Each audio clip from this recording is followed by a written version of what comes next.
done much better job this year, so well done to everyone who spread the word and told their friends. Thank you for coming. We've got the agenda up here. I thought it's a waste of time there and trees to put the agenda up. Pretty simple. Are there any apologies that we need to note? Are there any apologies? Jenny Chris. Jenny Chris Williams is one. Robin Austin Klein. Robin? Okay, Austin Klein.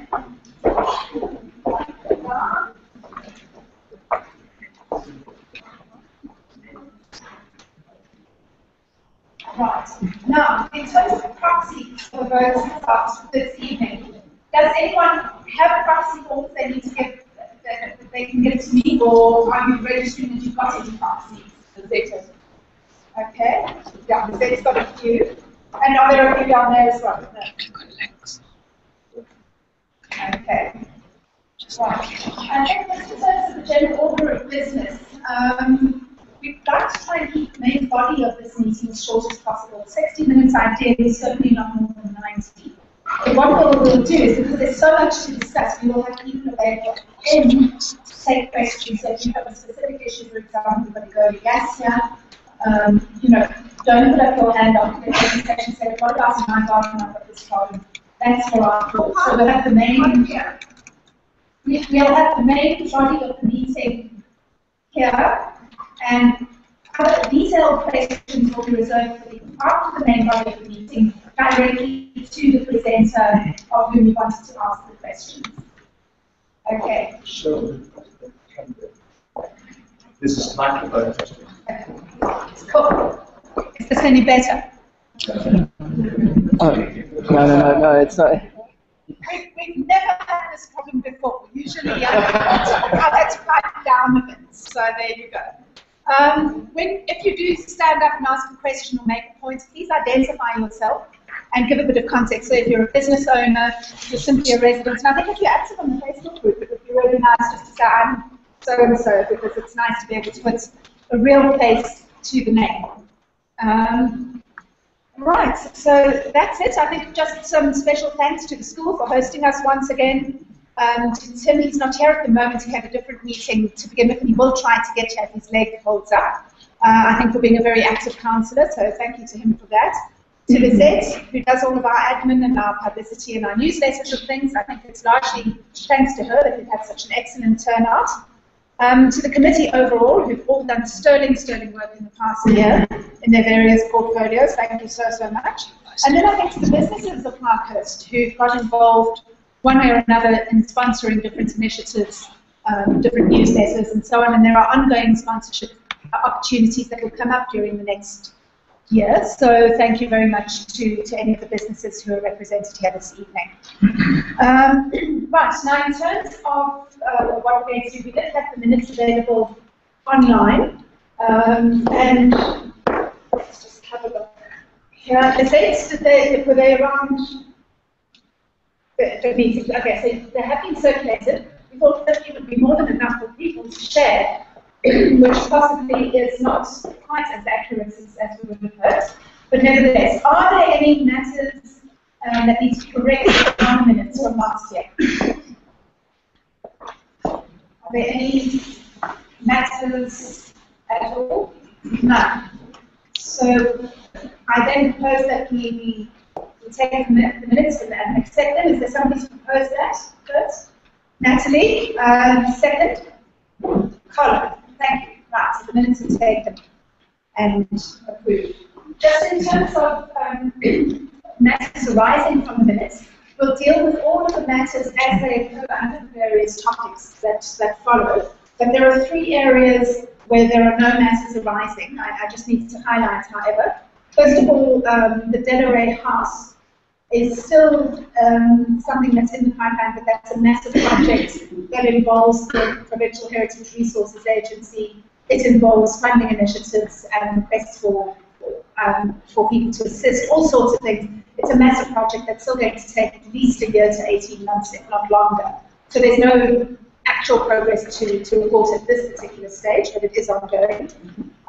The library is ticking along nicely. I'm glad to see that we've got volunteers from the community reading to the children's groups on Monday and Tuesday afternoon.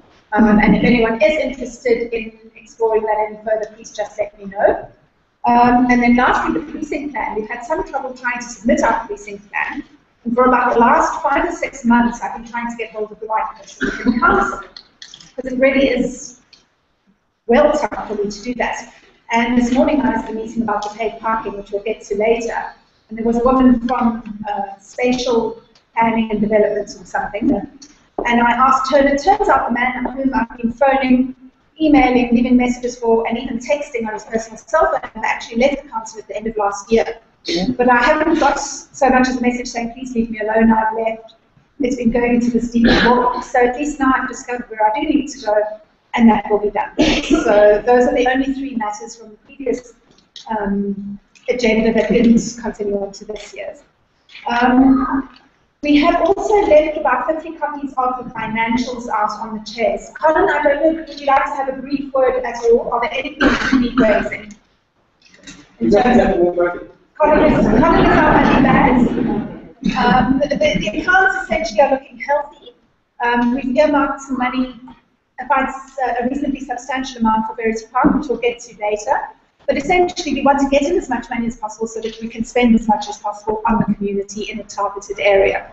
So, yes, we have been nagging. I'm very pleased to see how many people have paid today and at this meeting, so thank you for that. So you will very shortly start seeing the benefits of those payments coming into the community. Is there any question, or are there any issues around the financials that anyone would like to raise? No? Sipo. It's just a concern. My name is Sipo Stolen. I own a property on 12th Street in 187. I'm just looking at the membership fees. And I'm sure it's just a concern because I know that this community is quite a large number of people, that we are not having enough people joining. I don't know how much is there. It's 365 rand per house. I just take 365 at the 100 members. It gives us 36,000. Here, the year 2013 is only 34,000. So which means this residents association got less than 100 paid up members. As of then? Yes. So we need more. Make sure that all of you don't get out of the job. Well said. Excellent. So can we take the financials as presented? Is there something to propose, please? Anybody? Anybody? Any name? Nina. Nina. Okay. And seconded? Sipo. Thank you. See that you have motivated very well. Right. Natalie, can I call you to present? Natalie has been absolutely stellar. You'll see all the great cleanups and all sorts of things. Natalie took over the environment portfolio of St. Kajobi at last year's AGM, and look at how much she's achieved. So bear that in mind when we ask for volunteers. Before I go, just to thank SEPA and the whole of 12th Street, because they have more residents in 12th Street paid up than any other street in the we ran a competition and they won by streets and streets, so hopefully next year we can announce a different street.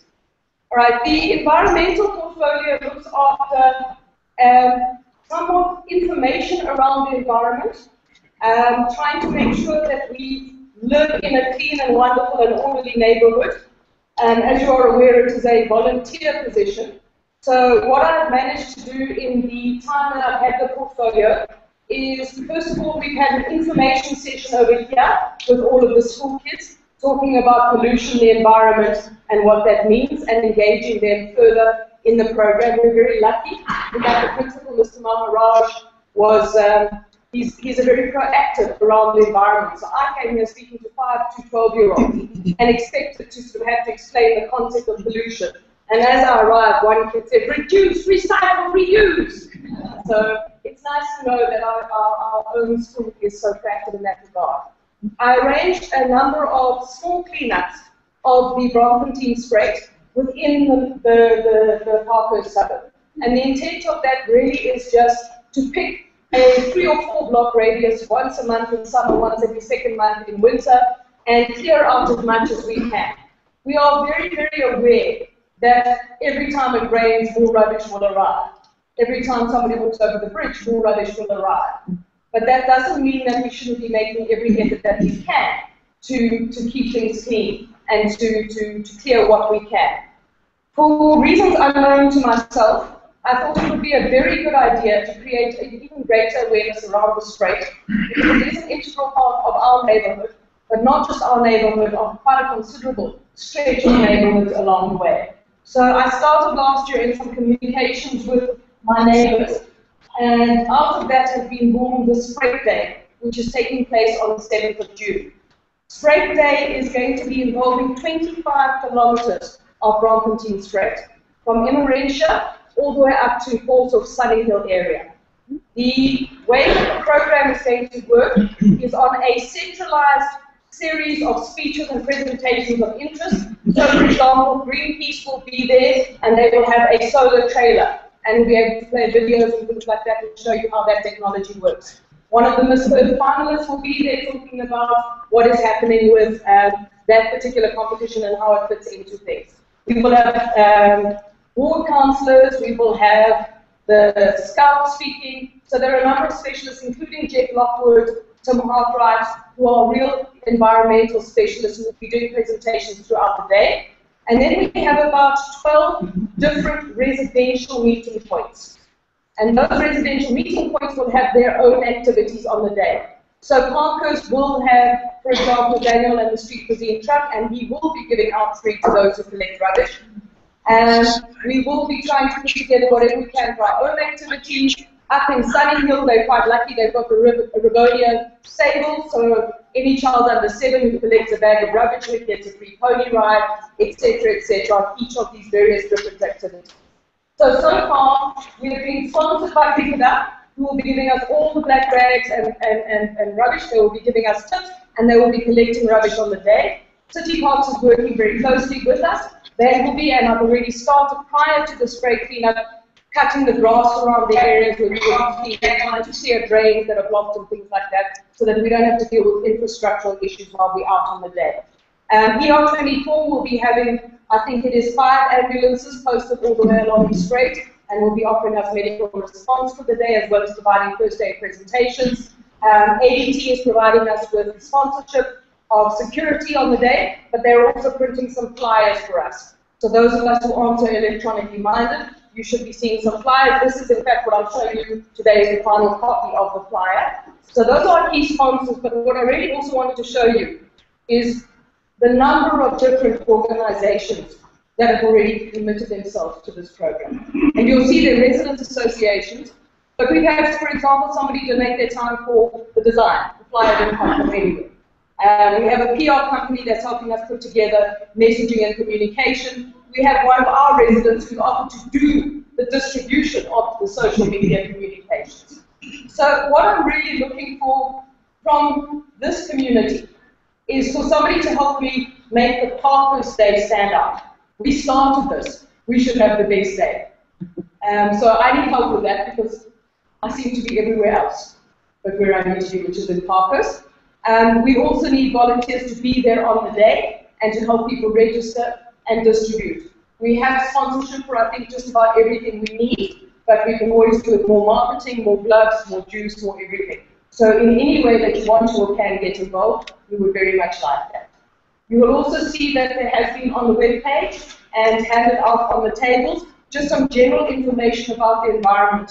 One of the biggest problems we have is our sidewalks, because we love our sidewalks. So we take ownership over them, but they're not ours. They belong to the city and to the pedestrians.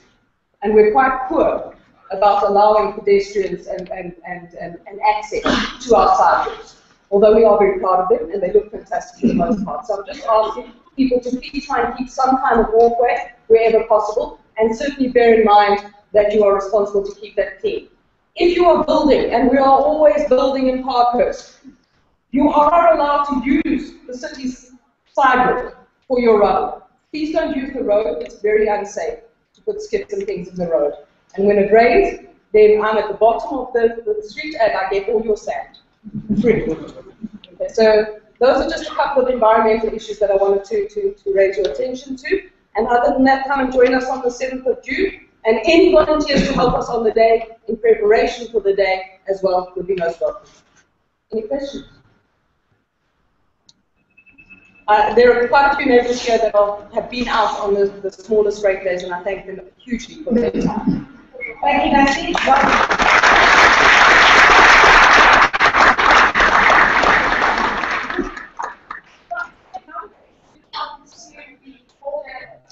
Town planning, building, that's for the general house and neighborhood. So, great. Right? Good evening, everybody.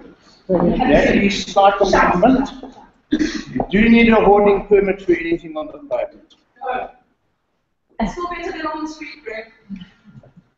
Absolutely. I've been told I've only got 5 minutes. I'll try my best. I'm a bit long-winded most of the time. I've had a very, very interesting year. I've been called the bully of Parkhurst about 3 or 4 times. Not without justification, and I think I'm doing a reasonable job with resort to that. I'm going to talk again about what I said a year ago, just in case there are people who don't know this.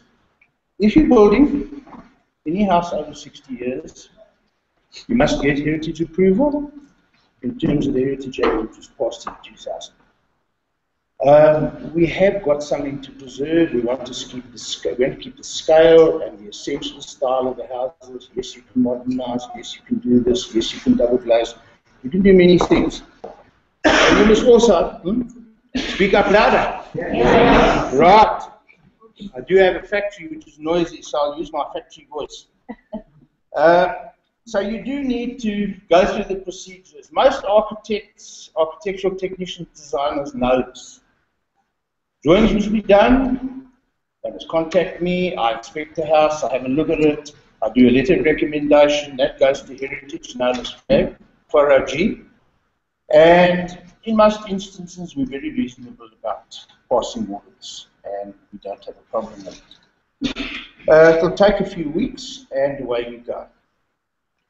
The building inspector for the city cannot approve a heritage application.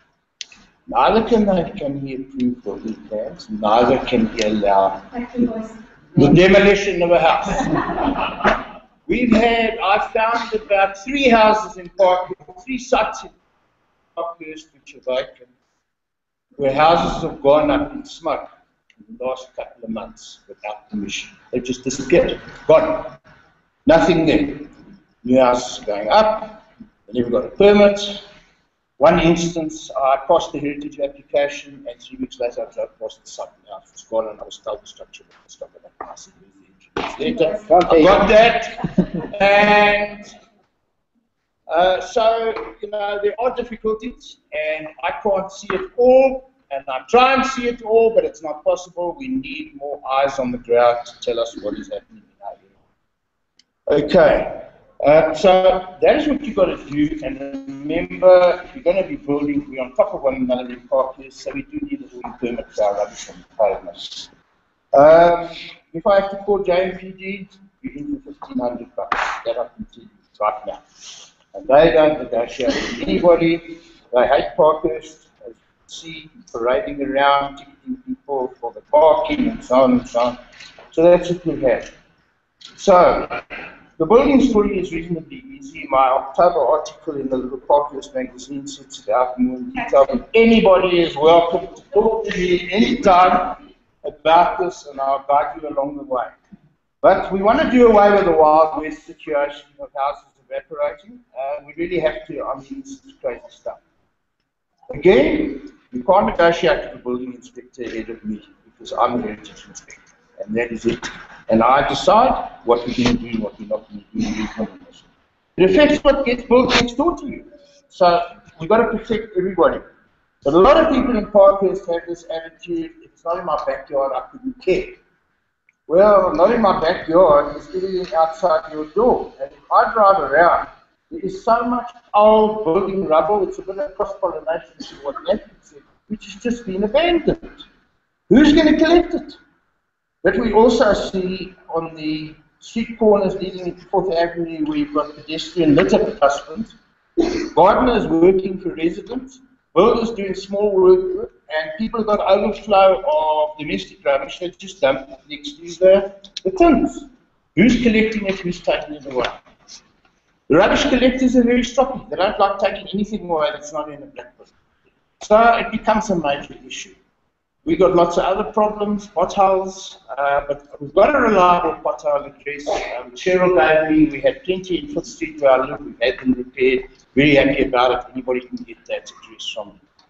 Also, what I've started doing, just a little thing which is very irritating because it can damage your car wheel. The little steel manhole covers, the little ones, they're about 400 by 300 in size. I've cut a lot of 19mm shutterboard and I've siliconed them in to cover them up. So if any in your street, let me know and I'll gladly do them for you. I have no problem doing that because you really can damage your car wheel quite badly. Except you're not doing that like Peps. Except you're not doing that. I am not Like really. Peps, you're not doing that. I'm not officially doing it. Anybody from the council here? Anybody from the council? They also didn't pay the street names on the curbs. No, I did not. But the avenues are going to happen very soon, and I'm sorry about the delay. We've got through about 300. I'm going to need some volunteers, younger men than myself, with not shot knees like me. We're going to bend down and try, and it's a hard job. Okay. Okay, rubble we've spoken about, potholes we've spoken about, missing manhole covers we've spoken about, road markings we've had a bit of a chat about. We have another problem. Is there anybody from what we call Secret Parkhurst, Link Road, next to Pirates Tennis Club, 5th Street residents, besides Ray? Anybody low down 5th Street, near the bottom? We've had a very unfortunate thing happen to Sturf the Peace at the bottom of 5th Street. And I apologize to any members of Pirates Club. It won't really be your fault, but your community certainly did not consider Parkhurst residents. They have put up on 2 disused tennis courts, 2 Brazilian soccer pitches, AstroTurf, fast game, like action cricket, going to run till 10:30 at night, league soccer, floodlights, all that sort of thing. There's about 20 houses, including my own, which is affected by this. And so we've been to the Joburg property company that leases the ground to Pirates, and they were very, very helpful. We're going to fight the fight with them, depending on how bad the ambient noise level rises with all of this. We will be reasonable. We don't mind the daytime coaching for kids, but the night stuff on Saturday was absolutely unbelievable. No environmental impact study was done. They never consulted the residents. They were arrogant, to say the least. So we decided to take them on. And in our little group, we've got K.M. Ahmed, who is head of the Human Rights Commission. We have a retired judge. We have little me. And we have a couple of very angry people. So we're going to take them on. And sadly, all the good work that they do, the City Councillor for Greenside and now the one for Park, have the appetite to take the same place. So we're going to go to London, and we're going to measure the noise, we're going to see what the story is, and see what we can do about it. Lots of letters have been written, lots of anger about this. For me, it is as bad as the bloody parking story, excuse my language. It really, really is. When you have floodlights lighting up your house 50 meters away from your bedroom. So it's not an easy one, but we will deal with it. Anybody who wants to give us some volunteer help, talk to me afterwards, any questions. You know, somebody will be doing the road marking, I don't know who, but we'll need some help there. So there we are, thank you very much. I had decided that I was going to resign from the committee, as I'm still very busy. I'm on the bad side of 67, and I still work, run an industrial company. But I think it's still too much that I'm going to carry on with, so I'll happily stay for another year and have a couple of people to support me if you will consider writing me in again for the year. Thank you very much. Thank you, Greg.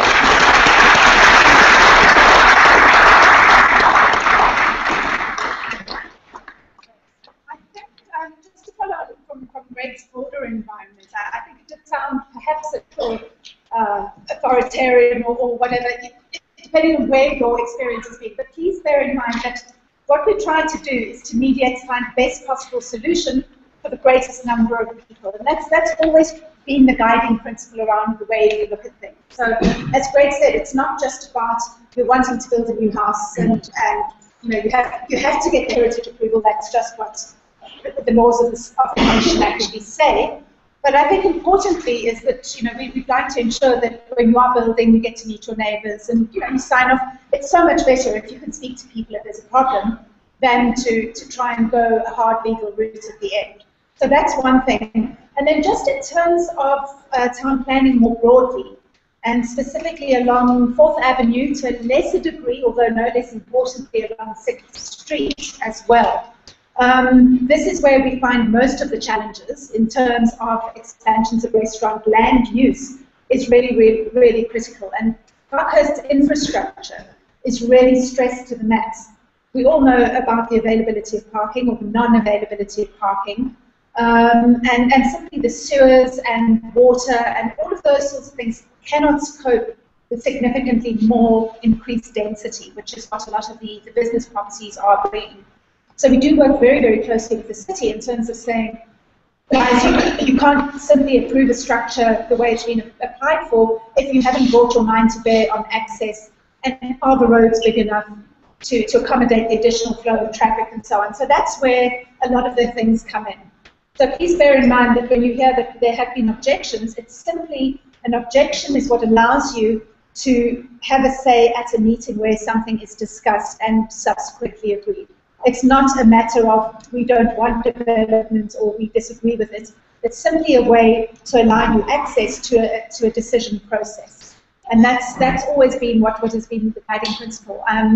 This morning, it was at a meeting yesterday, I went to a hearing, and there as well, for the first time, I heard a town planner say, I don't think that we can do this because simply the road isn't big enough to accommodate the additional flow of traffic. People have been asking for a long time about a turning arrow in the corner of 4th and 6th, and they can't do that because you need 4 meters of roadway per lane in either direction, and the road simply isn't wide enough to allow for 4 meters plus 4 meters plus 4 meters plus 4 meters. It simply isn't big enough. So we've requested another traffic study. They did one a couple of years ago where they sit for a month or whatever it is and they can physically count the cars. And I've asked that they do that on 5th Street as well as on 7th Street because those roads are used to rat run. So we are continuing to work with that, continuing to try and find solutions, but that is very often why, as a residents' association, we do submit objections, is so that we can be part of exerting influence in terms of the decision process. Are there any questions around building, around town planning at all? Just Name? Sorry, Ryan, agree. So the top of the street, and I'm just curious to know. I don't know if there's any news on that shell garage. Taking into the house. Okay. Yeah, no, nothing yet. When you do submit objections, if you're lucky, it's a year. Very often it's a lot longer than that. So until then, theoretically, nothing can happen on that side.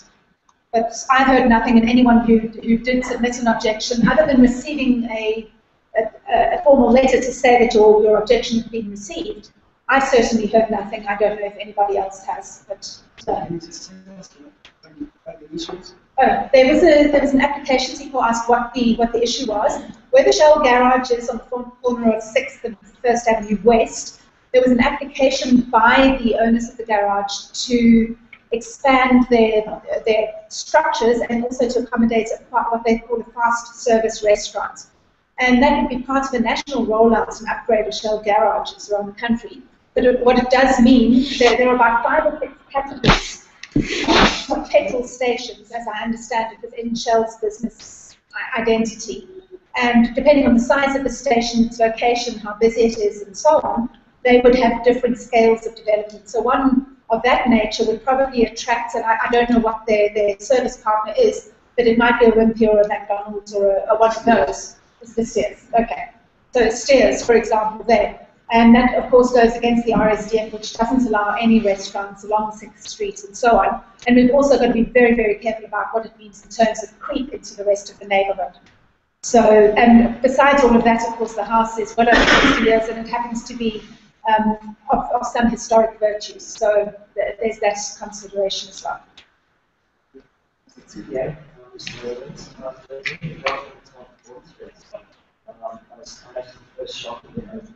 Oh, 4th Avenue.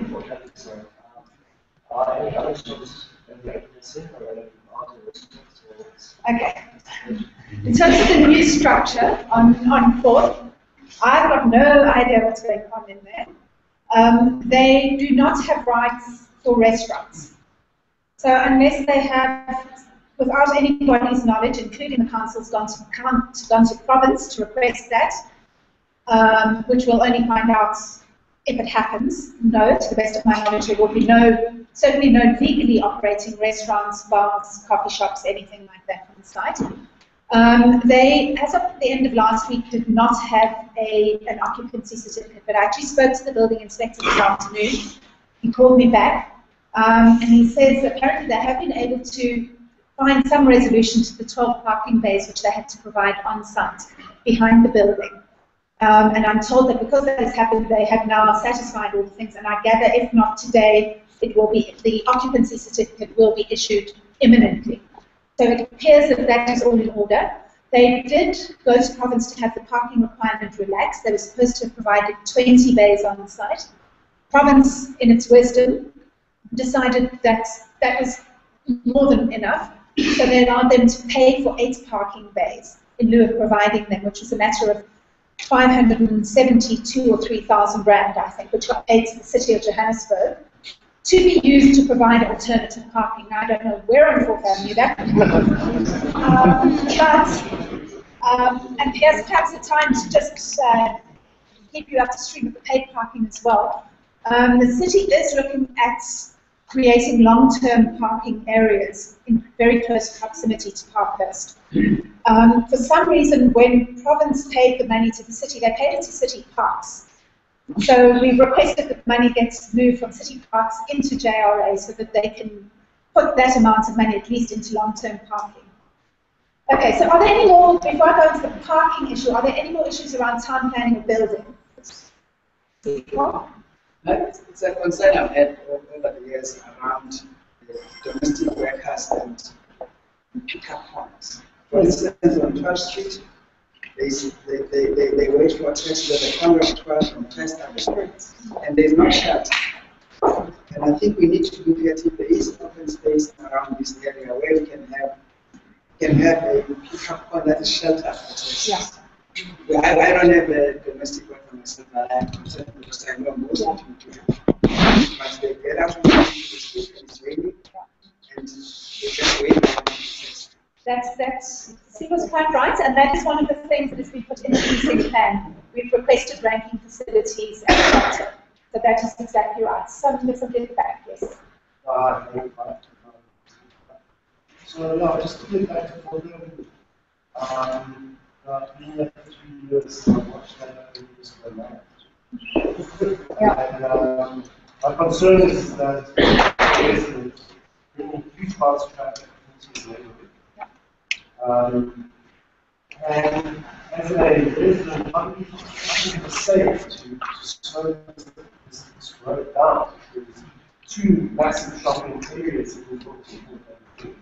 Where, as a resident, I feel like I have to say, and maybe we want communication, maybe we can look at how we communicate to them about that.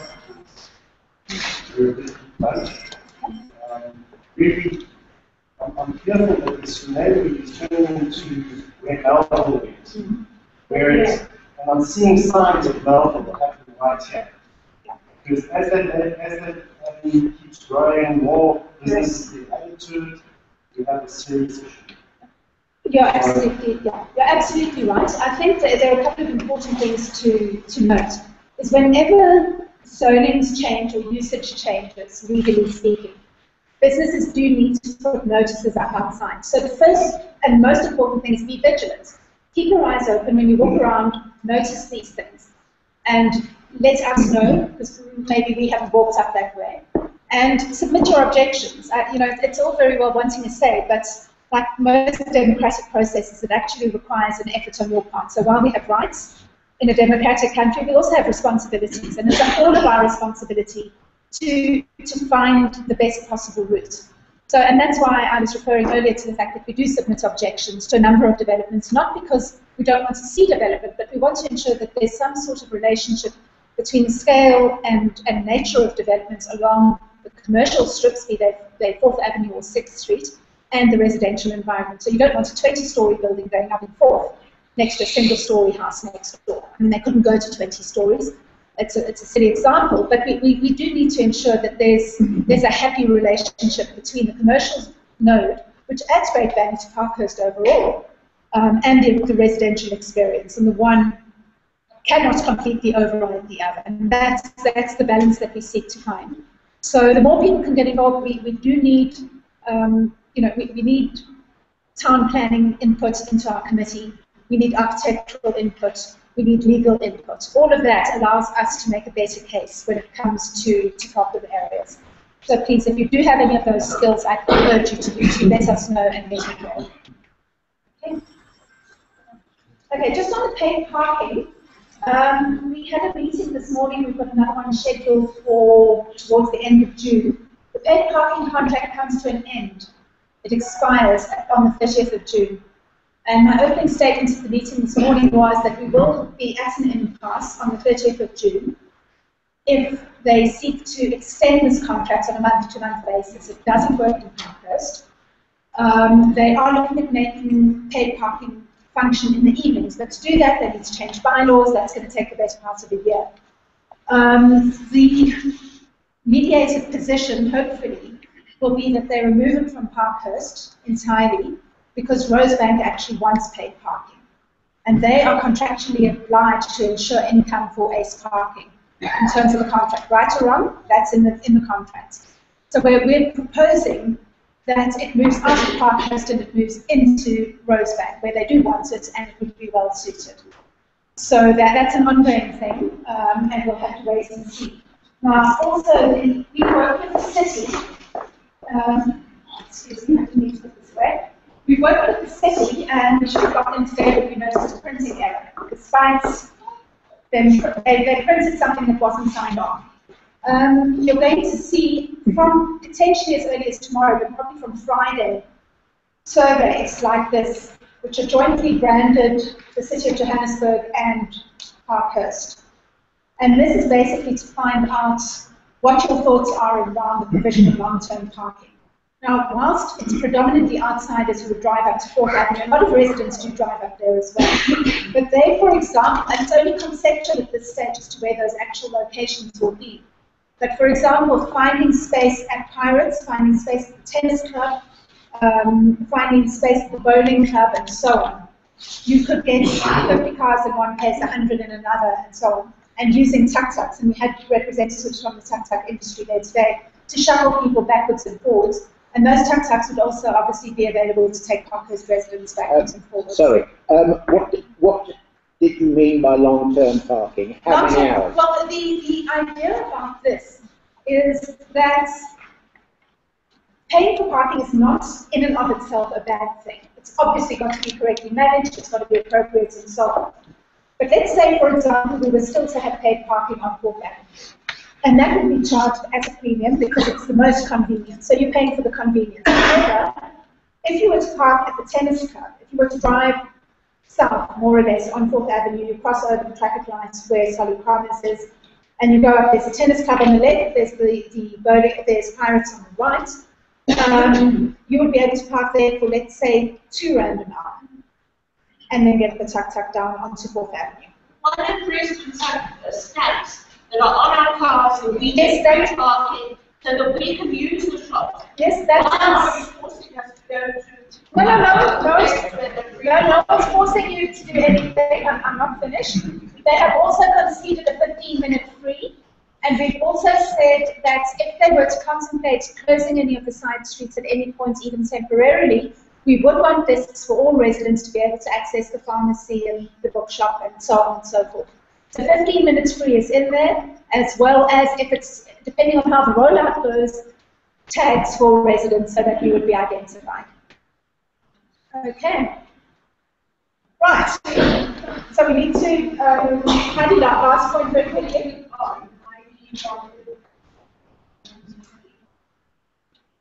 I'm not sure if you're clear about the parking. It sounds like we are supporting the second time.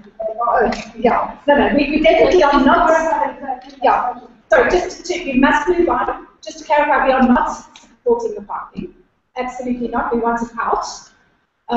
Depending on what the mayoral committee recommends and what the mayor passes, we might end up with parking, but then we would like to see it mitigated as best possible. But our base view is we don't want it in this neighborhood in this way.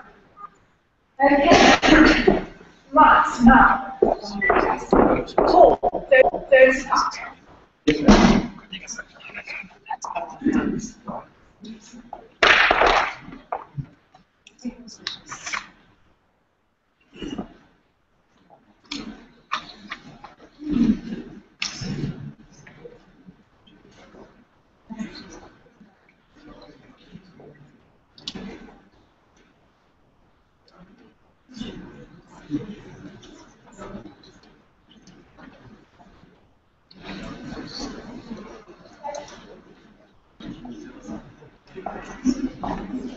Hi, good evening, everybody. My name is Paul Johnson. For my sins, I live right opposite Verity Park, so I have a personal interest in what's going on there. And I just wanted to share with you what we as an association have thought of doing to improve the resources that are available to certain users in the park. For those of you that don't know, Verity Park is down there. There's a lot that goes on there. There's a clinic, which is going to be upgraded significantly this year. There's about 10 million rand being allocated for upgrades to the clinic. We have a recreation centre. A lot of activities take place there. Pilates and a whole bunch of other activities. The swimming pool was upgraded last year and has been open for the summer, and hopefully it will carry on being open for the years to come. Library, tennis courts, skateboard ramp, it's there. The piss must come and play for the top. A little bit of France in Parkhurst. Come along Friday evenings, Sunday evenings, and enjoy a game. But the focus is the playground area. That's the area that the association has been looking at in terms of what can we do to improve that part of the park which is used by families, children, and make it a more, what should I say, appealing space for the children. Just to tell you what goes on in the park, any given day you're going to find any of those activities taking place. Kids playing, parents playing, dog walkers, how many of those are here? Oh, good. Do you all pick up your food? Good. You got something playing? Yeah. If there aren't any, bring your own. So a lot takes place in the park, but to facilitate that, about 4 years ago, we formed a Verity Park users group. Just to give you a bit of background, people complained about the fact that there was dog poop everywhere, and that things were breaking and not being repaired, gates were breaking, fences were breaking, those kinds of things. So what we did as a voluntary association is we encourage people to contribute a small amount of money every year, and those funds would be used to pay for bags that are available to be used to pick up the dog poop, to pay somebody to go and pick up the poop that isn't picked up, to do small bits of maintenance if a gate breaks or a spring breaks on a gate. We've got some funds to do that. And certainly we've been fortunate in having sponsors. Michael Capella at Nang Roberts Estates has come forward to put up those little units where the bags are kept. But it's a very specific focus on maintaining the park. We want you as an association to look at the playground, because that needs to be kept free of dogs and whatever. So what we're looking at doing is upgrading and fencing off that play area in the corner of the park. Now, for the past year, I've had the fun and pleasure of engaging with city parks to try and get them to do something.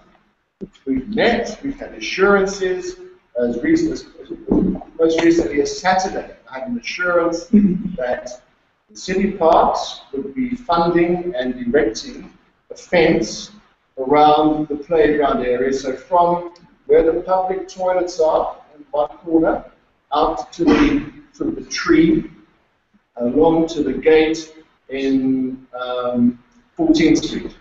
So we would fence off that whole area. They assured me it will be done. Watch this space. We also looked at the existing equipment that's there. I mean, it's been there for probably 40 years. They don't make it anymore. It lasts forever, but it does need repainting.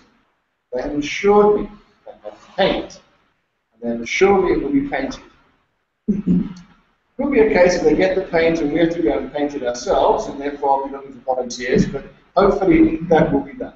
So that's, if you like, fencing, so that it's secure. Children won't be interacting with dogs. Dogs won't be going in there and making a mess.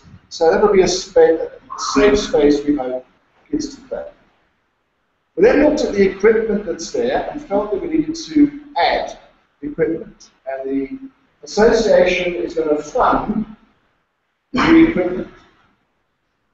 By the way, that's the playground. That's the building.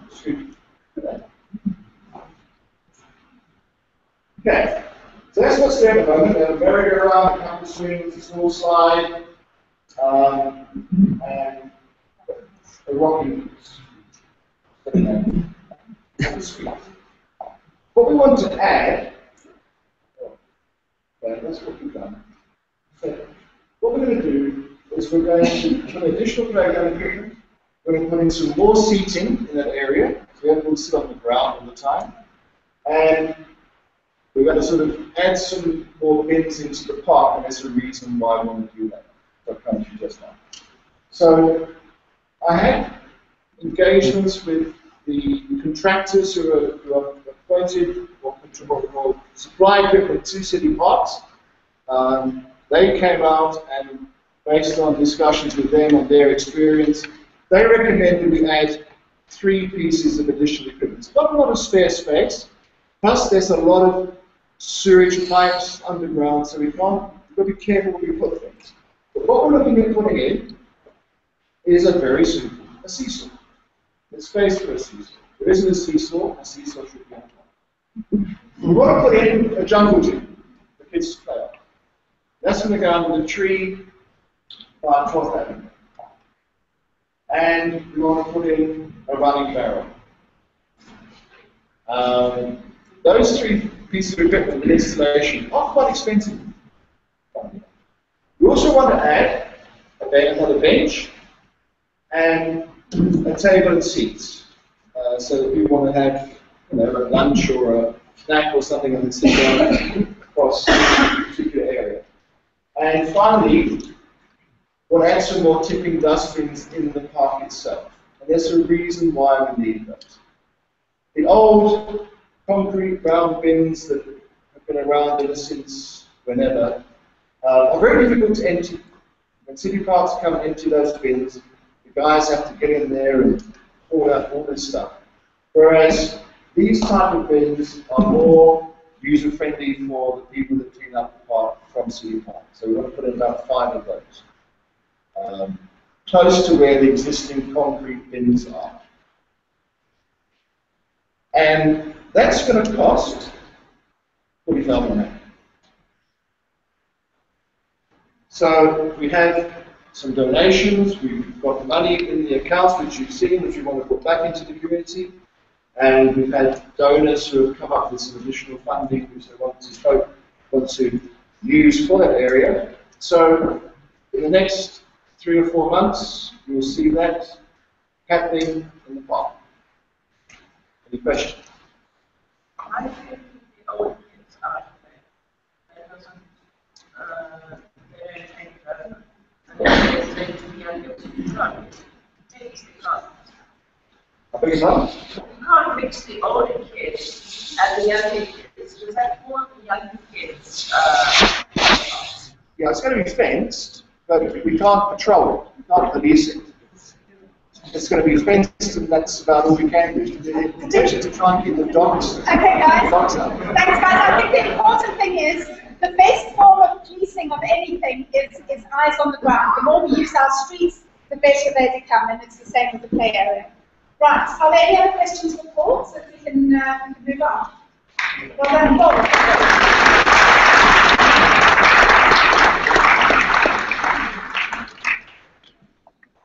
Right,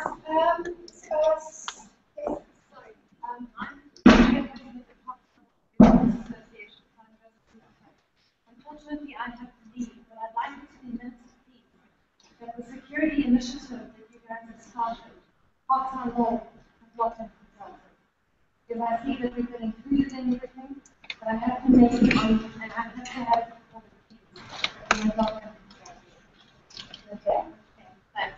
I need to be, and the next one's to reply now. No. Thank you. Actually. Okay, yeah, great. Okay, I think I'd like to call the oil and gas now. To come and talk, but you had a lot of requests over time for private gas to the neighbourhood. They're going to give us a short presentation. Please, may I make the point? We won't take any direct questions at this point. This is them telling you what's going on. And with the security issue that follows, it will be the same. They will be available for detailed questions. I think that there's a massive macro issue that they've forgotten about, which I doubt. Please, that can be raised, but we won't be taking any direct questions at this stage. Over to you, Gas. Thank you. Sorry, just before that, I'm something I'm not getting stuff clear. Is there a possibility that, I don't know who would be interested, but we speak to Park Train and run a bus down from Yanscott through Parkhurst back to the table? Can we Yes, you can. close that motion? Can we talk about that later? Because also the city is having a public meeting, I think, next Saturday. They're reviewing all their bus routes. So all of these things are busy changing right now. But that's it. Okay. Good evening, everyone. We'll be quick. I'm conscious that people are standing and that time is moving on. So we've only got a couple of slides to go through. And as Cheryl said, if there's any questions, there's 4 or 5 of us sat in the back of the corner there. Come and see us after the meeting. We're happy to get you. This is a brief history of Agona Gas, who we are. Sorry. Who we are, where we came from. There's been gas supply through pipes in Johannesburg for well over 100 years. It's a very old business. The first gas in Johannesburg was used to light street lights. So I would go around in the evening with a lit wick, light the street lights, in the morning we'd go around and snuff them out again. We've been working from Kosovo since 1928. They used to produce gas there. We now supply all that gas supplied by Sasol. We don't produce anything on site. So people who used to buy the old fertilizer from the gasworks, we don't do that anymore. Can't sell it to you, right? Up until August 2000, the gas company was owned by the council. In 2000, it was basically privatised. Agona Gas is a private business. We are not part of the council. So all this thing about waiting months and months and months to get feedback from the council, not us. Okay, we're a private business and we operate as such.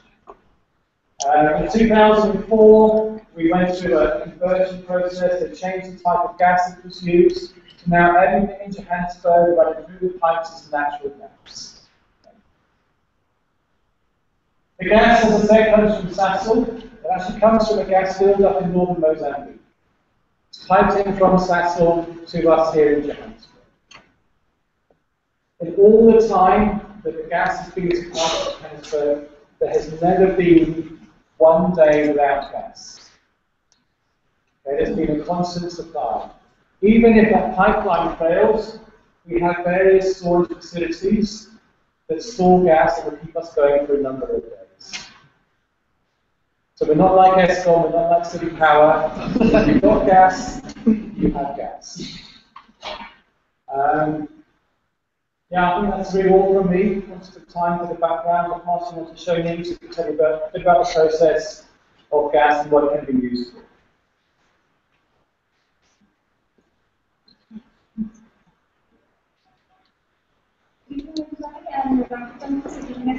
Can't hear you. So, my name is Shoni. I do the domestic market and the products over there. We'd like to give some information as to cost involved to get the actual connection to your house and what it takes and how long it takes. We have some natural gas, which is a safe, clean, and sufficient form of energy.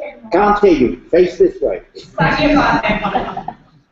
Gas, you have 365 days available to you. We also have a sulfur-free, a lot of information on natural gas over there. It's odorless. You have the cost of connection to your house. At the moment, the gas is just reduced the cost.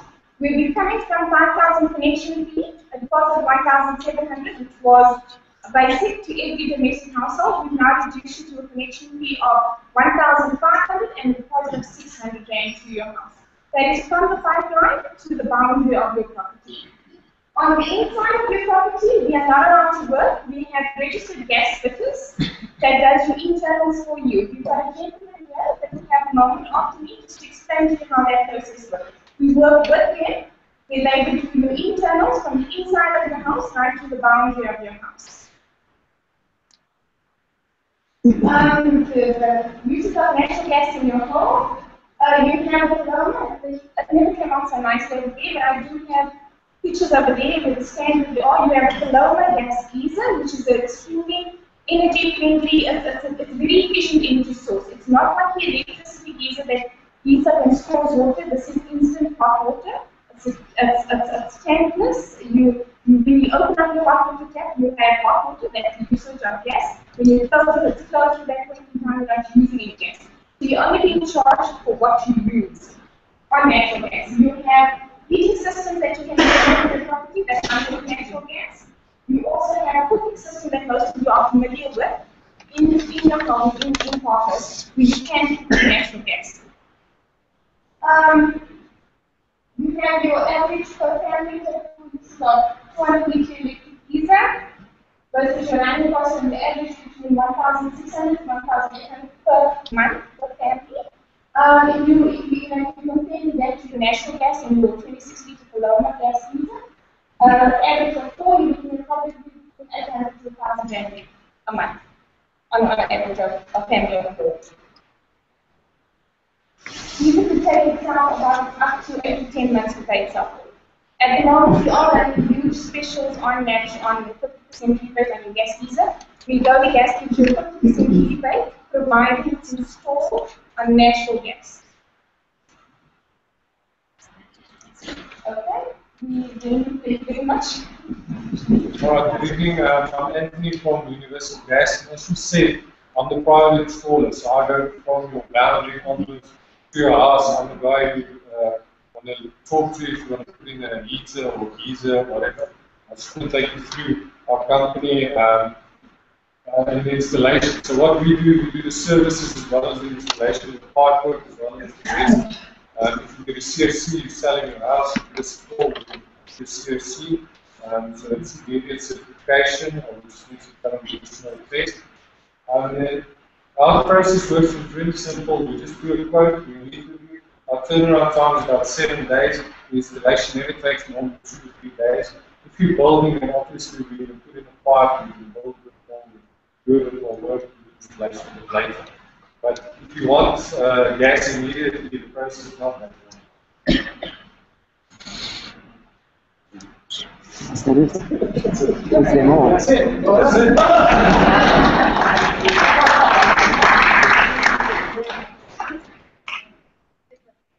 So that's a lot of people are really interested in getting gas. Guys out there, you've got a freezer, you've got a couple of things. So there's a map of the network, you can see if the house is on our pipes. right, so the all pipe networks and so on, that's all there. It's not to ask questions around that right now. The guys will be here as long as they need to be to answer all your questions around gas. Okay, now we're going to move on to the security. Okay, so we're going to go through the security and the fiber issues right now.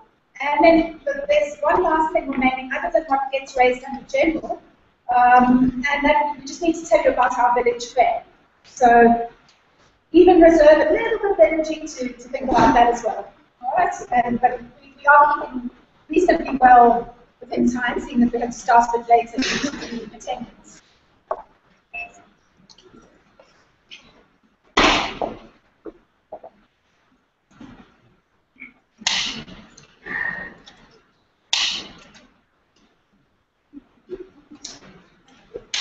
Great. Thanks, everyone. My name's James. I've got the enviable task of discussing security in our suburb tonight. I've been with the committee now for about 2 years, looking to try and stem the crime stats and try and find solutions for our suburb. And I just must apologise up front. I've got a bit of a cold, so hopefully my voice will hold. We've gone through a number of initiatives since I've been running with the portfolio. We'll talk through the camera setup, which we're looking to install throughout Parkhurst. I believe it's going to be very successful, and we'll talk through it just now. Single security service provider is the other key initiative which we're looking to get some votes on tonight. And again, we'll talk through that. Car guard program, a lot of people have had issues with the car guards, myself included. We tried very hard. I tried very hard to get staffs working with all the security service providers and to try and coordinate the car guard initiative, the existing car guard initiative, along with NYPD. It's a really tough nut to crack. So what we've got buy-in from is a single service provider that comes in. That is, they have to take that on. That is part and parcel of their solution that they're going to provide. I believe we should actually do without them altogether. I don't think we need them, especially if we've got cameras. They'll be handling all of that for us. So we really don't need cameras in the first place. Block captains and WhatsApp groups. I'm sure everyone knows ParkSec. If you don't, their initiative, Parktown North and Parkhurst Residents Initiative. And they've set up WhatsApp groups. So, for instance, all the different streets have a WhatsApp group. And you should really, if you don't already belong to it, you should. It's a fantastic initiative. Everyone gets real-time information on what you can contribute to that group. So it's just your street. We've in fact got to, I think, 70 or something people on our street. So we've actually had to migrate to break it into 2 sections now. And hopefully you guys will get to that as well. But it's great because you can share information real-time with other people, and it's just your street that's focused on it. And then the controllers who head up your street will then share key information that affects the whole suburb and the area. Common radio frequency is another initiative we put in place. This was when we were looking to work with all the, what we initially, when I came into fill the position, everyone was keen on looking at working with all the different security companies present in the suburb. And this is what we did. We worked with all of them, try to see where the weak points were, and getting them to work with each other as well. So we installed a common radio frequency, which now the different security companies and SAPs, ideally they haven't got quite there yet, can then speak to each other and share information if there's a real-life situation and they need backup and support. They can call on each other as well as SAPs via a radio network. The problem with that is you get the guys who aren't putting in resources piggybacking on this shared resource and using resources from other companies that are putting in their quota. Obviously, then there's obtaining and distributing current information. ParkSec is great at this. Julie's sitting over there, does a great job at filling us in with what's happening in police meetings, which take place at Parkview Police Station every Tuesday morning. It's a great meeting because all the security companies are represented, plus the different residents associations and so on. So we're also around the table with SAPS, the commanding officer, Colonel Woodley, and we share information, pool information, what we should and shouldn't be doing, what are the issues, and how we can look to take advantage of the resources available. Very important is calling in suspicious activity. We've got a great resource through our proactive security measures. Use them. Cortac, who are part of ParkSec, who are the security provider allocated or chosen to work with ParkSec as it stands right now, it's a month-by-month basis. If they are performing, they're out, much like we're looking to do with our single service provider. They will respond to anybody. So if you call them, they are mandated to respond to anybody. You don't have to have them as a security provider. Okay? ADT will not do anything. I can promise you that. And most of the other security companies are the same. Cortac will. They are mandated to. So please take advantage of it. Keep the number on your phone. Use it like a distress number. The smart camera solution, just to talk through that a bit, what we're looking to do is initially we're looking to put it through on Parkhurst 4th Avenue. We've expanded and we want to put it throughout the suburb in one go. It's just, if you've been into control rooms and you see what the latest software can do, it really is a meaningful solution. It's not the type of solution that when one thinks of a camera solution, you think of a monitor with 80 different cameras pixelated on the screen. This is not what we're talking about. This is the modern-day solutions. This is what the military are using. The Australian military, the South African military, serious players that really take security very seriously. Now, in order to get that working as we need it to work, we need to have it built on a fiber backbone, because the amount of data that we need to feed through to the control room to have the intelligent software that understands what's going on in the or monitors the feeds, and then through algorithms and so on, can actually decipher if there's something suspicious taking place. We have to have a fiber network. So instead of just saying, well, great, let's install fiber for the cameras, the obvious solution was then to feed that through to the homes. Brian's going to speak much more on that and expand on that today, but I think it's a very exciting opportunity for us as residents to have a smart suburb. 100 meg line to your home, running fiber to your doorstep, right into your home. It's fantastic. It opens us up to modern day TV networks. There's just so much fun you can have. And I mean, I'm sure everyone understands the limitations of our present telecom lines. Yeah, so the software this is the key really that unlocks all of the camera opportunity. It's the software behind it.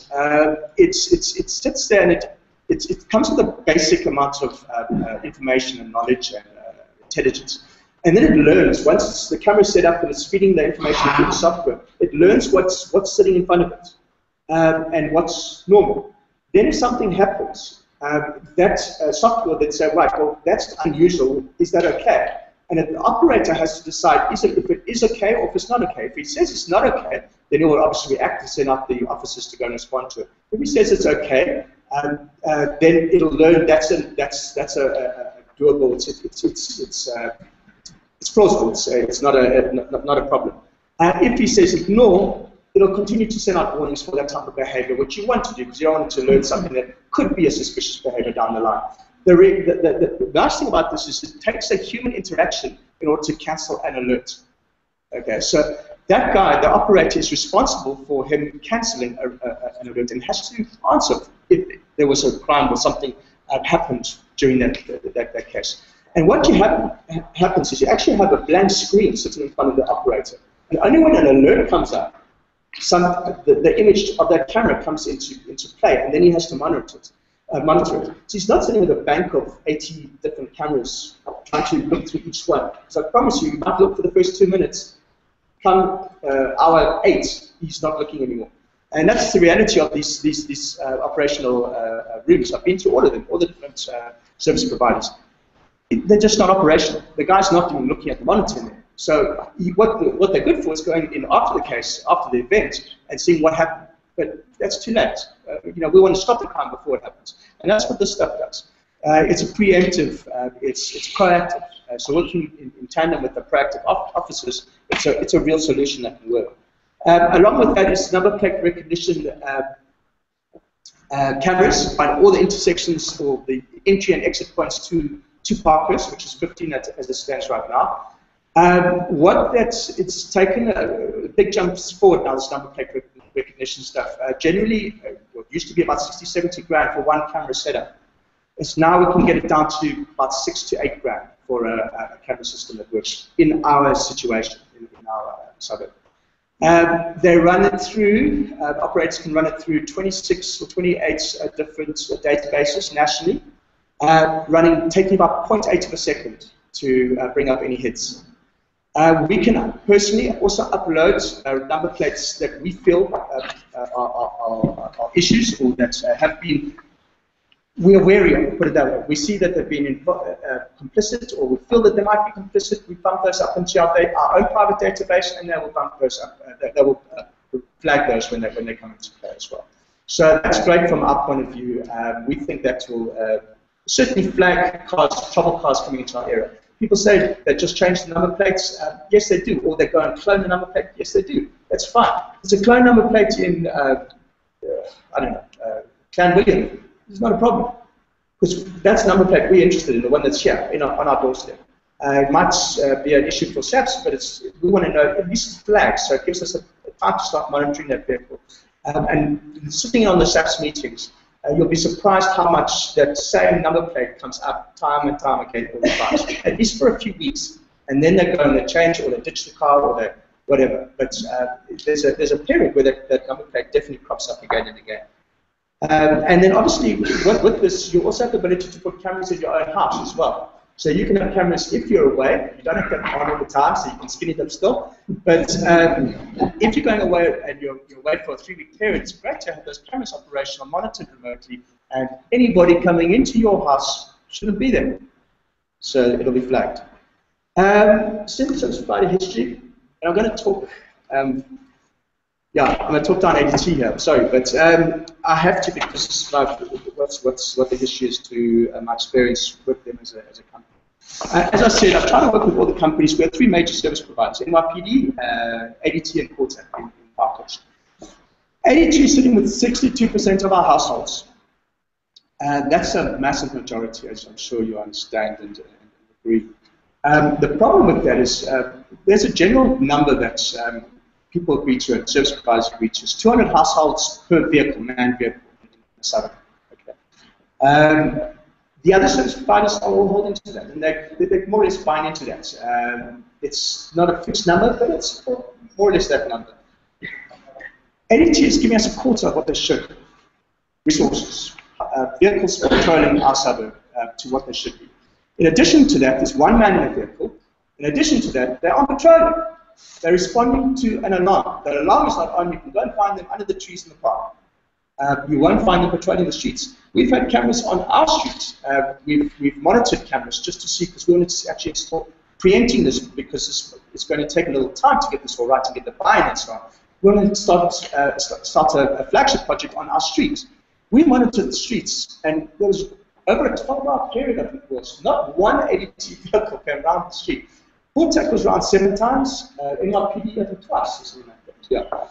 Yeah. So that gives you an understanding. The guys aren't looking after us. Okay. And I'm saying I'm maybe stepping out, we should be non-partisan and all this sort of stuff.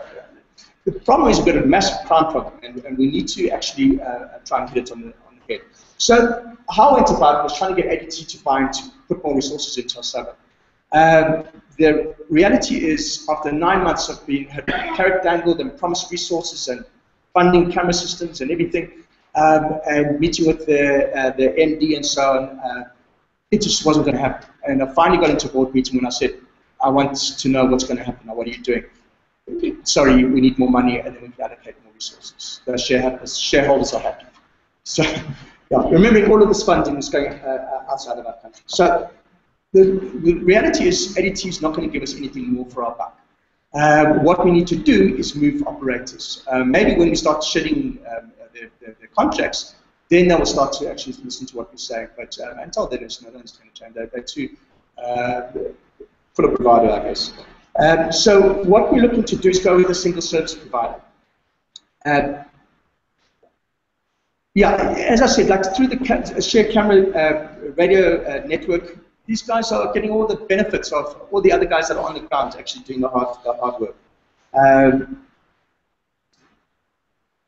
What we would like to do is look at selecting, putting out a tender for proposals, a single service provider for the whole of Parkhurst. We can't mandate it. We can't say that you have to go with them. Not at all.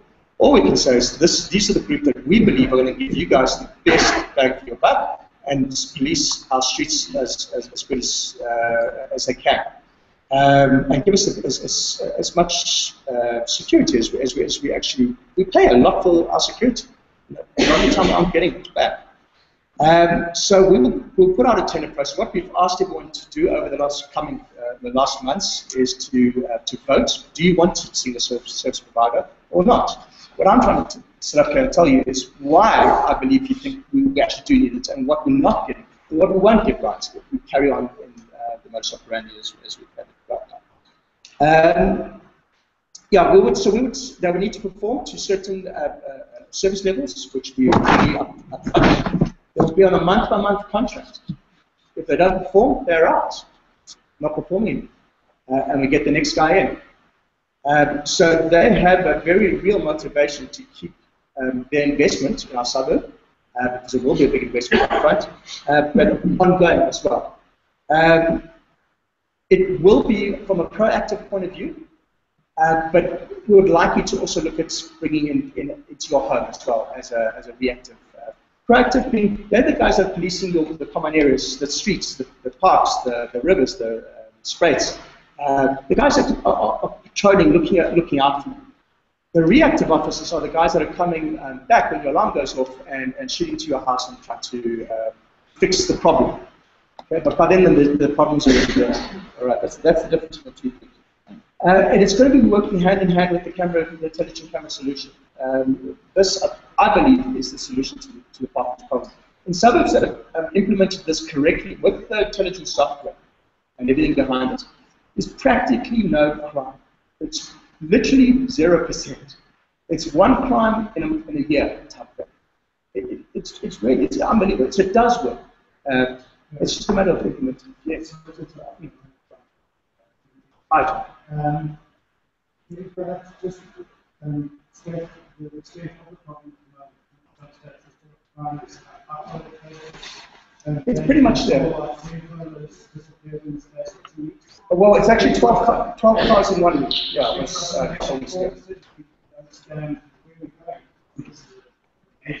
it is a major problem.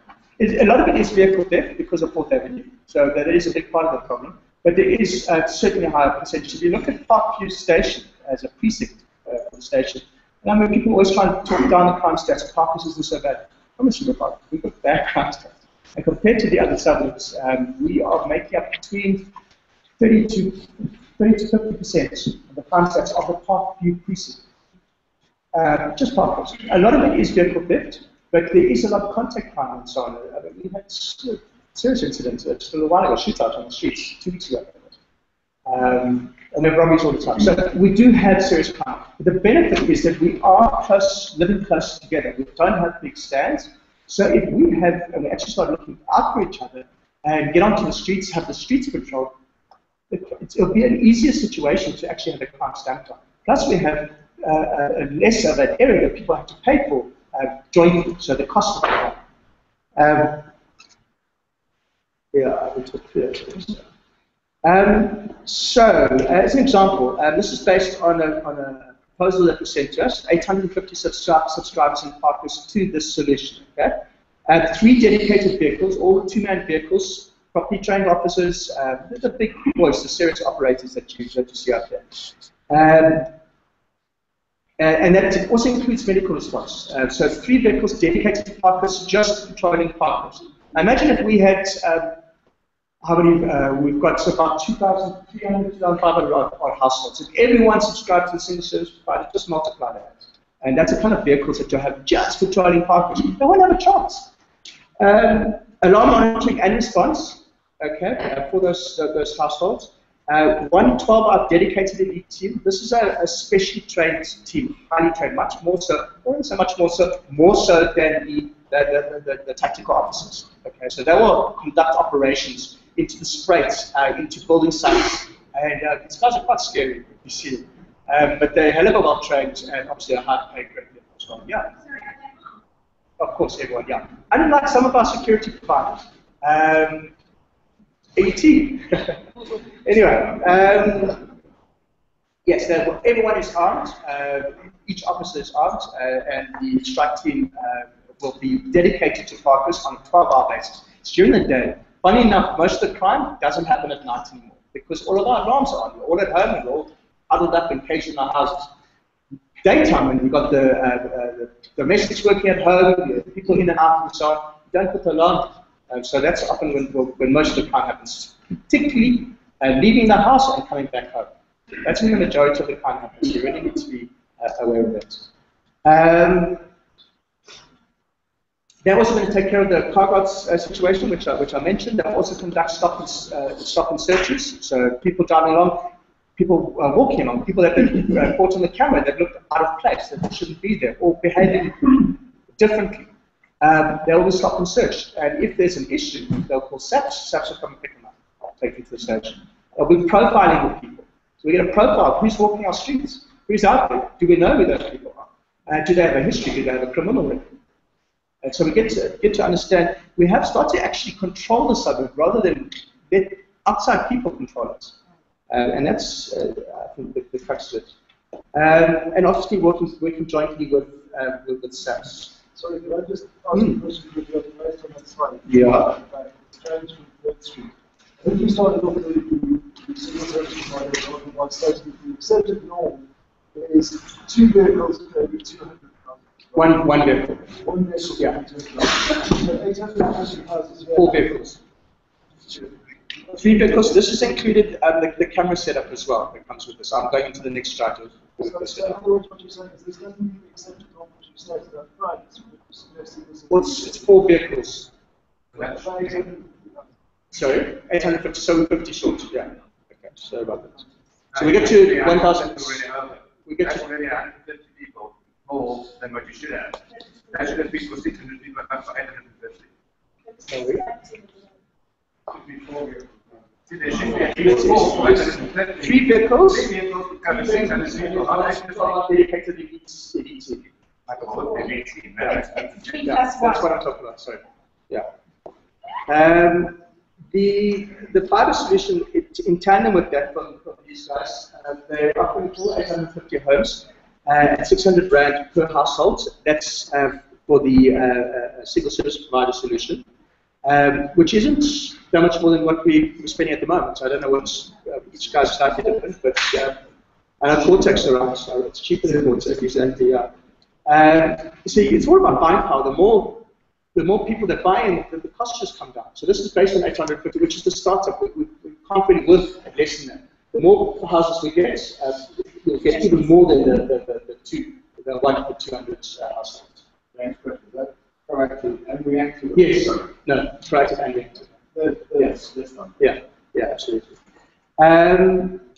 It's also based on 116 cameras. It's the starting point. We will put in more because we do need more to cover all the intersections comprehensively. And the 15 number plate recognition cameras, plus the fiber rolled out throughout Parkhurst, 175 rand extra on top of that.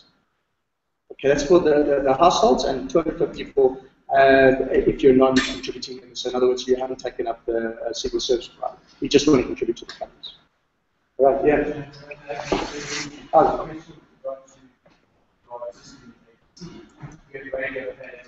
Yes. It's a minor cost, yeah. It's about, I don't remember offhand, sorry, but it's around R1,000, I think it is, or it's 650. 650. That's right. All they do is take out the transmitter. It's just the transmitter. It's just the radio transmitter that they change. Everything else is set the same. Yes. Yes. No, no, they won't change it to the new service. I promise you. Done.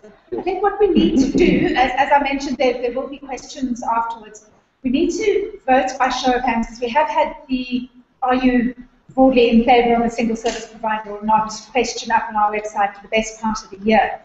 So what I'd like to do is, by show of hands, give an indication of who in principle supports this, and thereby, if you do support it, do you mandate us now to go out, put out a request for proposal, do the whole tender process, and come back to say, company ABC seems to be the best solution, let's go for this. Could I have So my name is Morday, I'm from 66 Fourth Avenue. I just want to mention something, well, one thing before you're going to the vote. Because I know you're shooting down magazine all the time. I'm with ADT at the moment, I'm not happy with the service. But now, I know you're being brought there.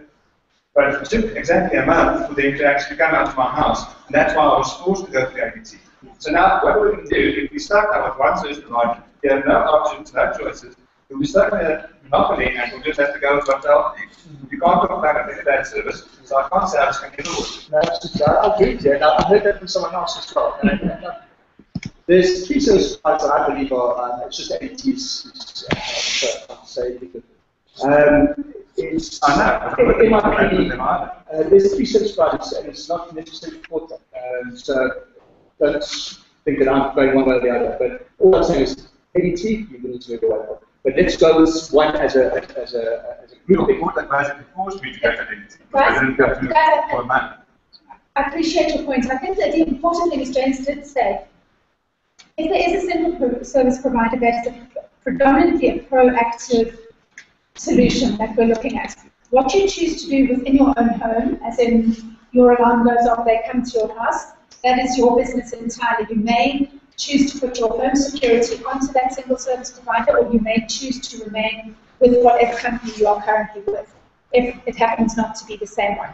So nobody will be forced to change. It's simply saying we mandate company X to be responsible for the safety of the public space. The more the public place is safe and secure, intrinsically your home becomes more secure, because the baddies need to come through the public space to get into your private space. So there is still competition in terms of who secures your home. So, okay, guys, please, are these questions broad and general? Because remember, James will be available afterwards to discuss in detail. Okay, I think you were first. It's a question of the time in the vote. Is it from Parkhurst Street all the way down to 27? The whole of Parkhurst. Yeah, including Holt, Quinn, Robbie, and so on. Yes. I think you made a comment part-time law presentation about currently we have a proactive system part of the disposal, and we should again argue about that working with them provides really service to part of I sit on the PopSec board, so I'm intrinsically aware of it. In fact, I've actually sat in on a board meeting with that lady and talked about what we want to do. So I'm not quite sure where she's coming from. But what this is about is getting the buy-in from the community, and then we will take that buy-in. I've asked them to do the same thing, funny enough, but anyway. We will be following that up. I mean, obviously, we won't leave it hand. Hi, my name is Anna. I live in Park Street. Just want to understand, I love the initiative. Just want to understand how you put values for protecting visitors to the suburb versus residents. Because I live in Park Street, opposite the park, pedestrian pathway. We had a wait 2 weeks ago. And Contact luckily came through rescue and assisted in the situation.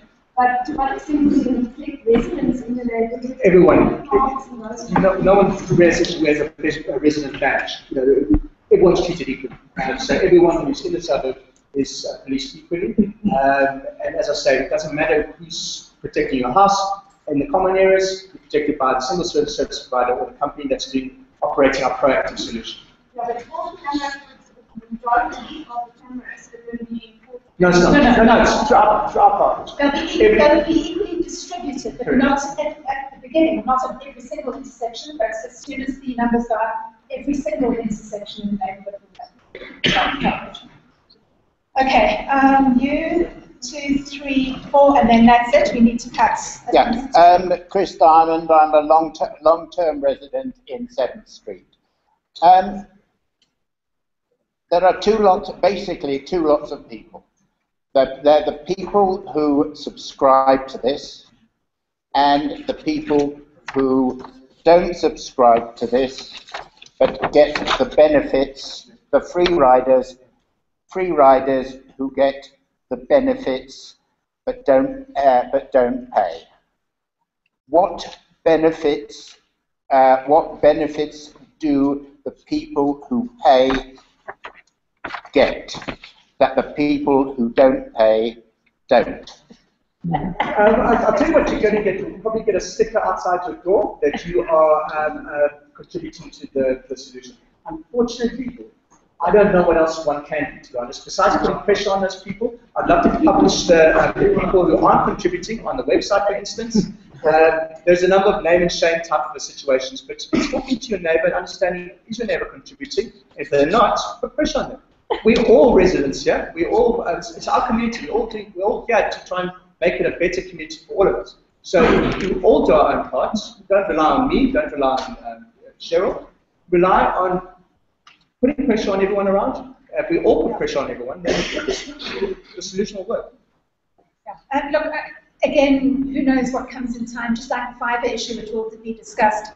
There are additional things that you can get if you go with the fibre option. There could probably be things linked to that could come up. We don't know. We don't know what the possibilities are, but it's something to bear in mind. I look at it. I'm paying 600 rand out of my limited budget, and my next door neighbour isn't paying anything and gets the same benefit. Am I willing? Point taken. Absolutely. Right. You're in front and then behind. No. New Jersey, yeah? Jersey, yes.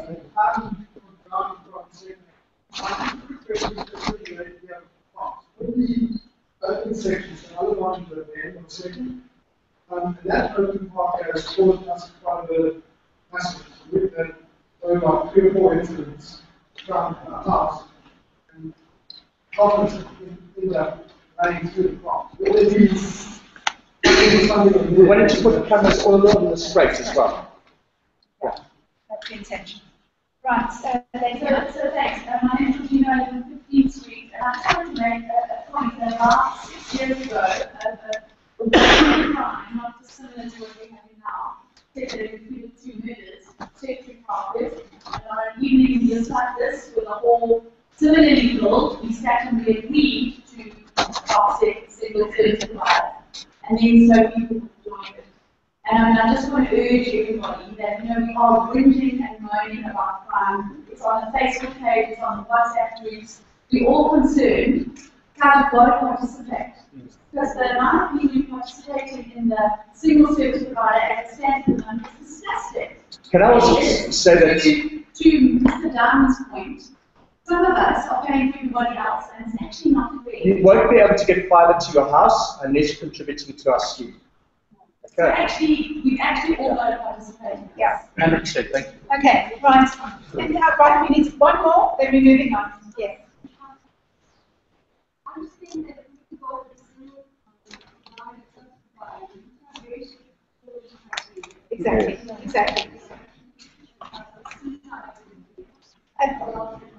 Absolutely. I think that's a month agreement. And those will be fully visible through all our communications and so on. Right, by show of hands, I think we're more than well timed to do this. By show of hands, is there anyone first of all who does not support the single supplier initiative? Are there any people who do not support it? 1, 10, 2, 3, 4. 5. Have I missed anyone else? Okay, can you please note that there are 5 people who do not. May I have a show of hands for anyone who wishes to abstain from the decision? 1 abstention. 2 abstentions. 2 abstentions. 3 abstentions.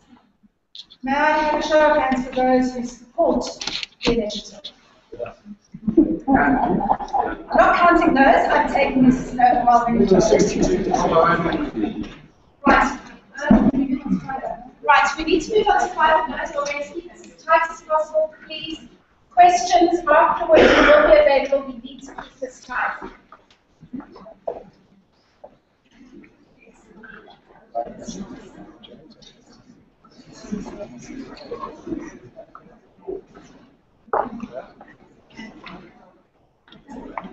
Right, guys, please, this is very important and intrinsically linked to the security.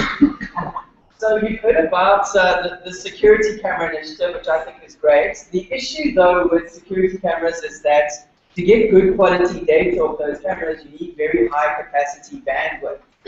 A poor quality kind of picture fed over a poor quality connection just yields a picture that you can't see the person's face, and it doesn't really help to fix the crime issue at all. What you want is a high quality data feed. The problem, of course, is in South Africa, we rank among the slowest speeds in the world for broadband. You've all heard this many times. I mean, this is South Africa's little blue line there. This is not America and Europe and so on. This is Brazil, Russia, and China who are way ahead of us. So we've got a huge bandwidth problem.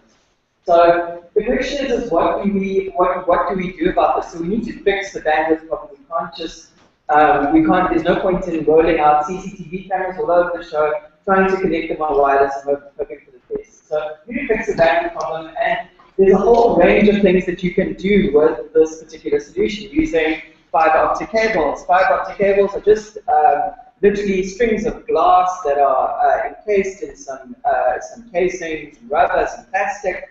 And they can carry huge amounts of data. It's standard technology that's used all over the world. It's typically deployed, in fact, by incumbents like Telkom in South Africa. For whatever reason, we don't have an incumbent that's doing this. And so that's where we're at. So what fiber allows you to do is lots and lots of things. I mean, you can Google it, check it out. It allows, obviously, one of the huge benefits is working from home, like I do.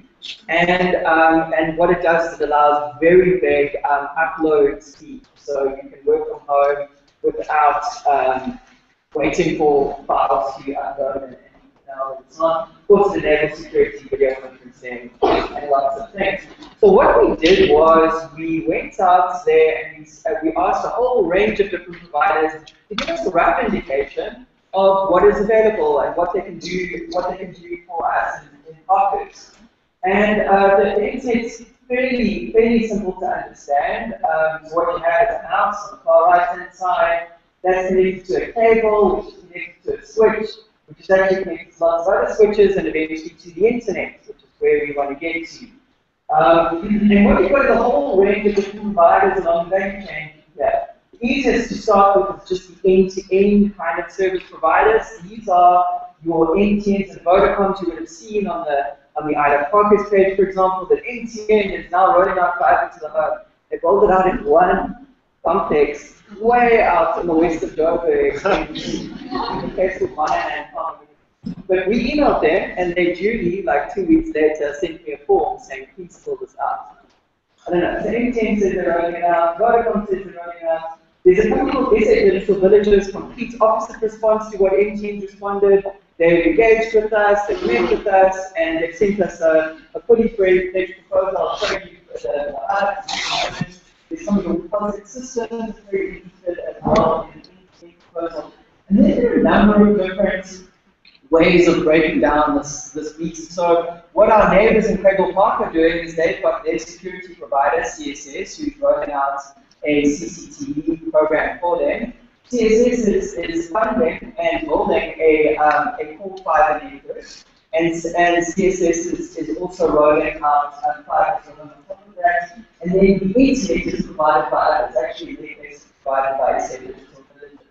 So CSS can actually be part of this. They can do it part of the fiber cable, they can certainly do the security cameras, And then, of course, there's Portac, which also does security cameras. They also provided us with a solution for CCTV monitoring fees, but not for the fiber. Then there's a very exciting company that I'm very excited about. So it's a company called Boomer. They're actually born out of a group of shareholders that come from a company called Dark Fiber Africa, you may have heard of, Conduct, another company that supplies services to office parks and so on. They're very exciting. They've got the capital to build this. So they're very keen. They actually did a plan for Parkhurst to roll this out about a year ago. And so they're quite exciting. And then now kind of intermediate, so the company like Boomer, they will do the switch, they'll do switch to Parkhurst as well as fiber optic cable and so on. And then they will enter into agreement with CSS and Portac to then there's some things like AdTech and Cool Ideas. Cool Ideas is providing the Wi-Fi here this evening. Thanks, Paul. Fantastic service. They are, so they would provide, they wouldn't build the fiber cable, but they would provide internet over the top of it, and they would also provide a switch. Well, it's a company called AdTech. They rolled a similar solution in some of that Clifton in Cape Town. There was the initial thing that did not think as well. And then there's just plain old ISPs. ISPs that just provide these, they don't provide anything else, but they would use, for example, fiber built by Boomer, they would provide the internet on top. So that's Web Africa, access to the third thing. So, yeah, so we've run a survey. I promise you this won't take very long, two or 3 more minutes. We've run a quick survey. About 60% of Parkhurst residents would actually prefer to own the fiber network itself, one way or the other, whether through the residents association or about 40% are quite happy to outsource the whole thing. And there are a couple of providers who won't fund the infrastructure. If we were going to go with them, we would have to fund it ourselves. So, and that is actually then there are a couple of providers who would fund the infrastructure, some more kind of realistic than others. Inton and Vodacom said, but Cesar Digital Villages, projects are talking about it, and then Conduct, sorry, it's a very critical Conduct. And then there is CSS. Okay, so the problem with these networks is they cost an enormous amount of money to fund. They're very capital intensive. Okay, we would have seen lots and lots of providers coming in and building fibers for them already if it was a very low cost. So the problem is that we do have a number of residents willing to contribute to startup capital, but it adds up to very little money at the end of the day. So if you add it all up all together, the survey results on our website, on Parkhurst.com, and it adds up to about $400,000. Which is about 10% at best of what and then, but it turns out there are people willing to pay for but remember at the end of the day, people always simply just go home, compare their telephone bill to what they can get here, and that's unfortunately what they do, no matter how much I can talk about that. So that's why it needs to be priced realistically. Okay, and most Parkhurst residents are on ASL, I don't know why. And that's about 2/3. So just to give you an example, a flavor for what these things cost. So the back, this is Cesar Digital Villages. This is what their cost is. So the rand total to connect all of the homes up in Parkhurst would cost about 14 million rand. That is using aerial fiber. So that is assuming they can run poles down the sides of both streets and drop cables into homes. That's actually quite a cheap way of doing it. It's a great way of doing it. But that 14 million rand is on the low end out there. And that's assuming huge uptake. So you can imagine as more people join this network, so it becomes much cheaper. So they're assuming 70% uptake there, which is unrealistic. 2,100 is close to 1. Okay, and so they're offering okay speeds on that solution. Remember, this is an end-to-end provider. They are willing to obviously provide just the internet access as well, but this particular and they're going to offer kind of 5 megabits per second to 15 megabits per second for 500 bucks to about 1500 rand. Okay. Then we've got cool ideas, as I was saying, Paul, Kochi, with Steve, who provided internet tonight, and he is offering very good speeds and reasonable prices, but they require that infrastructure be built, which leads me on to the final kind of exciting one. And that is a gigabit per second from a company called Boomer. So they break up the line rates and the ISP. So what's so exciting about it is that it's open access. So you can pick your own internet service provider, right? You can pick Africa, or Web Africa, or wherever you want, whatever you like. And you can pick whatever internet package you want from there. So creating competition as well. That's what's nice about it. So pricing as well. Exactly. So and CSS or Portag would use their fiber that they built. So you wouldn't be tied into a security company that rolled out the fiber, for example, like CSS is doing for the part. Okay. So you can put $7 for 1,300 bucks a month.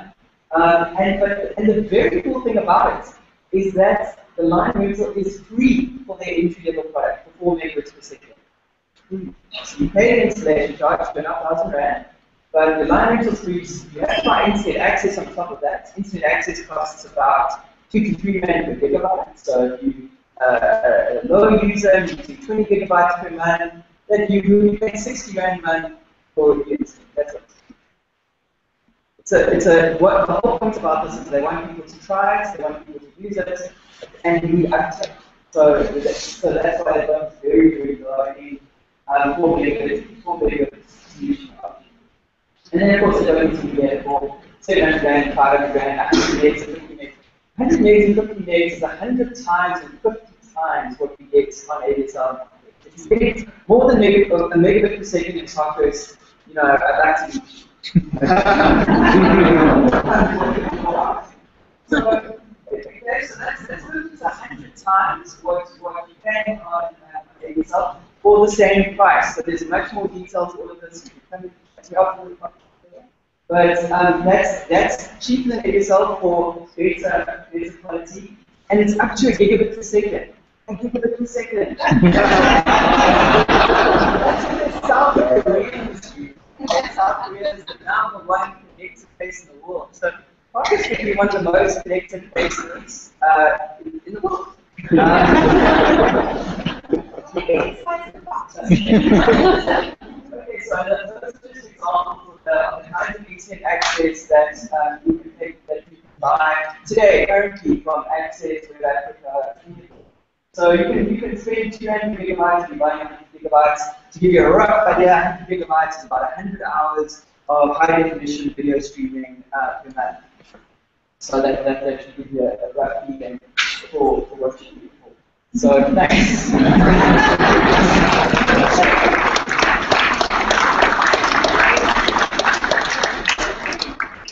One thing I didn't disclose, one thing that we're planning to is voice as well. This is just talking about data. On data, you can layer onto that voice. We can have 40%, 60% even cheaper calls using VoIP technology. And because we've got such good bandwidth and speed, it'll be better than any telco line, I promise you. We'll have free inter-Parkhurst calls. Calling your mate down the road, free. Be like a radio. So that's Wi-Fi. Yes, so and the other cool thing about what Room is proposing is that they'll roll out Wi-Fi in major hotspots like Porkhurst AGM.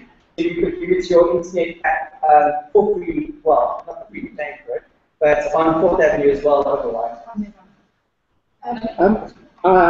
Sorry, Christian. I see about 2/3 of the cost is the local loop. Have you or they considered a wireless local loop on a fiber backbone? So we have that today. That's a great question. We have lots of great wireless service providers. Cool Ideas being one of them, the Network, which you're welcome to try. I use Neotel at the moment. It's wireless. It's 6 megabits per second. It costs 1,500 rand a month. We're talking about a gigabit per second. For 1,500 rand. Yes, but with a wireless local loop and a local background, we should be able to get it down to 200 rand a month. Guys, I think what we need to do, these are all very valid points, what we'd like to do now is, like we did for the single security provider, just get an indication of the interest for fiber to the home. So can we first start with not interested, don't want it? Any show of hands? Is there a condition for take-up for them to run? What is the substitute? Great question. Yes. So they've said they do require 30% take-up to before they'll. So you need 30% of the vote. We need 30% of the house of the community. Yeah, so tell your agreement. Okay, guys, so what we need to do, these are all very valid points, but, okay, so are there any indications of no interest, don't want? No. Any abstentions? No votes for this sort of law. Okay, are there any abstentions from it? One abstention. Thank you. A negative show of support for this. Okay, I'll take that as yes. Now, what I'd like to request, please, if there are any people who wish to get involved in what we'll do now is we're going to take this away and just like the security provider come up with a proper request for proposal. This is what we want it done in this way. But we can't work on a committee comprised of the entire neighborhood.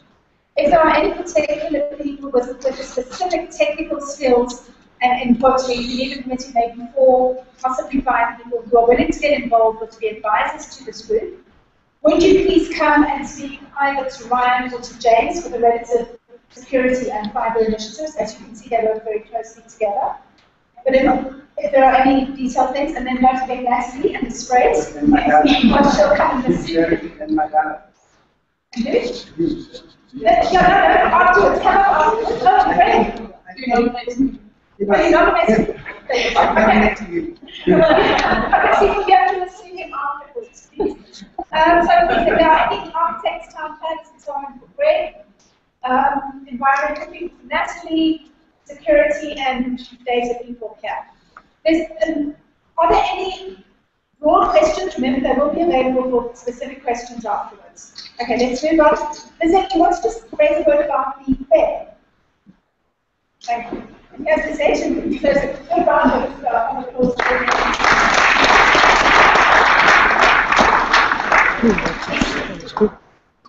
Okay, so out of interest, you went to the village fair last year, or the year before.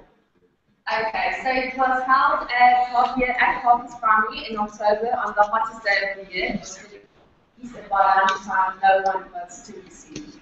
So we thought it best to have it this year back at Rarity Park, which is we believe the heart of the park is.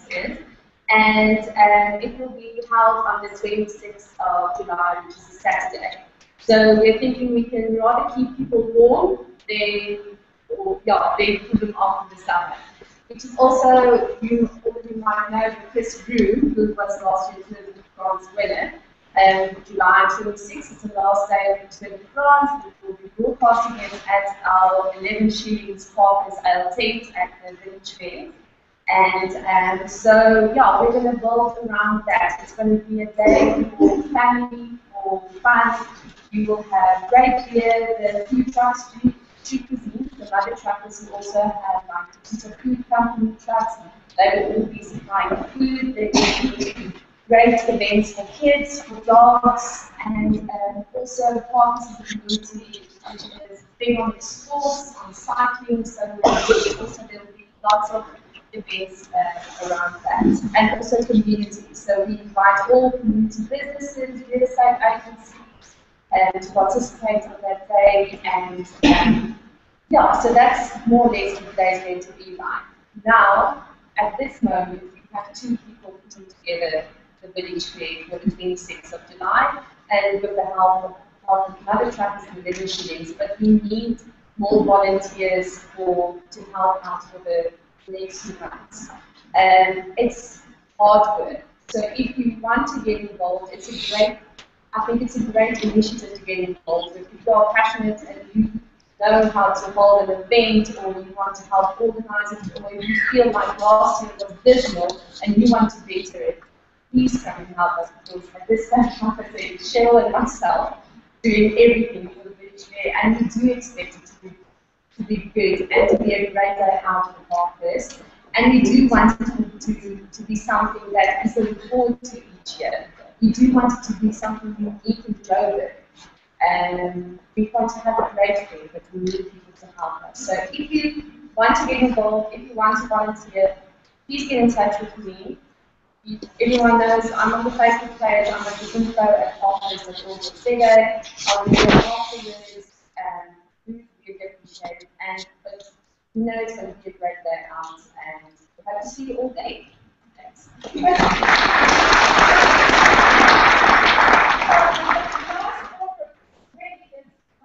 The business of next year and people get involved. So what I'd like to propose is that the current committee, we didn't discuss it already, but the current committee does have the nomination.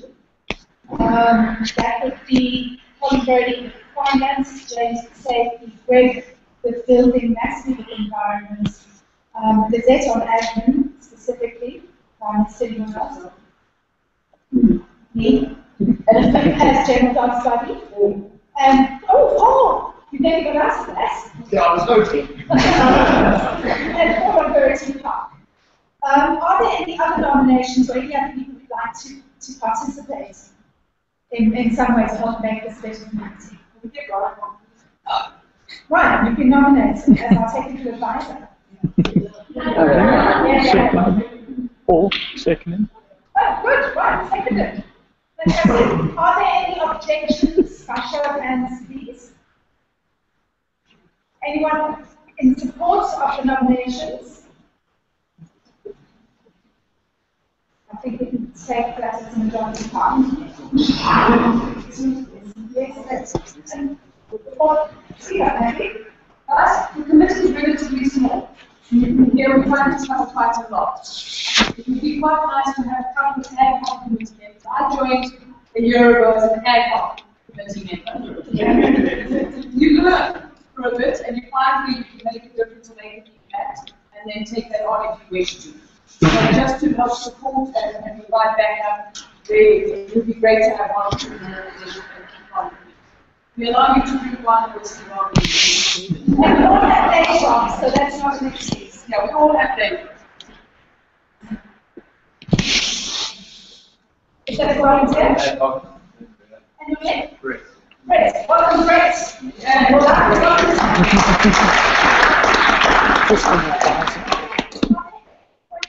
Button. Where you are. Right.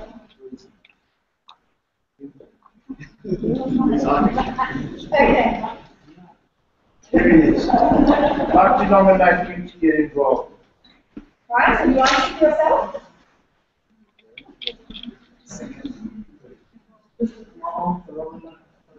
Right, that's good. Well done.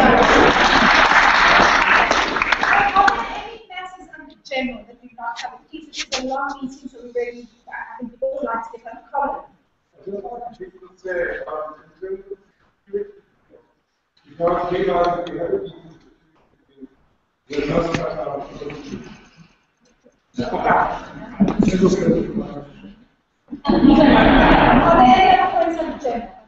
So yes, I just want to touch on the car training bus quickly. Now the car training bus guys, I spoke to them, we get a substantial amount of support. Indication of using it, which is car training to road. The buses to roadway. They will consider rerouting. Can we possibly put some motion together? Are you volunteering? That's allowed. Well, just on that.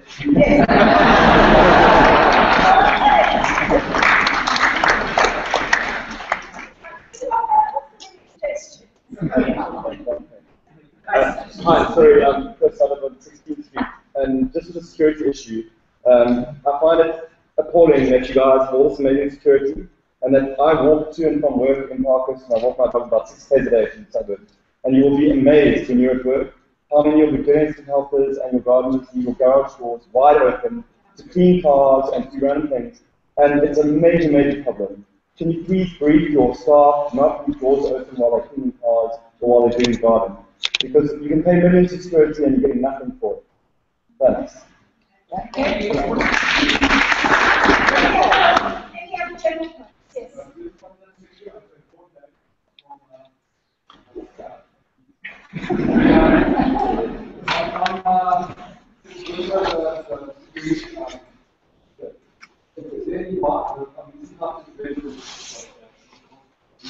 I'm actually very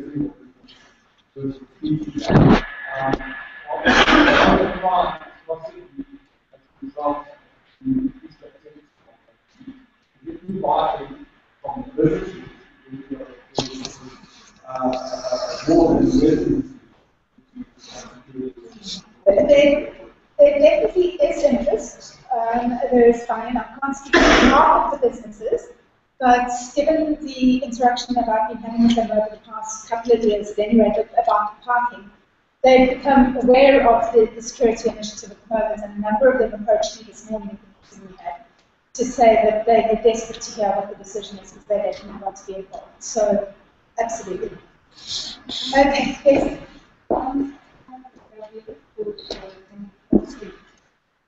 I wish I could play a single provider for security, but when I ask that this debate, how is going? Because a lot of us really have this from life to life. How would we as a state? Sure. How would we state? Sure. So I have a lot of Instagram visitors, and I don't want people to be embarrassed. Where you were from. But I have this often it's unrelated. So how can I enforce having to show who are so what's part of the I think the solution to that would be to ask for proposals for what people consider important and put those forward. But we can't have everyone be an active part in this deciding who's going to be. You need to give us input. But please give us input and give us maybe we can put a channel for that together. Absolutely. Put what's important to you, what you don't want to see happen, what you do and see happen, and we'll try and feed that into our proposals. Okay. Guys, I'm asking completely. I think Parkhurst has a very special character. I certainly don't want to be stopped when I'm on my own road. But we need to find a way to mediate this. And I think these are the issues now that we can come up to James with after this meeting. I really think we need to close the meeting unless there are any other proper general matters. Yes, one more general matter.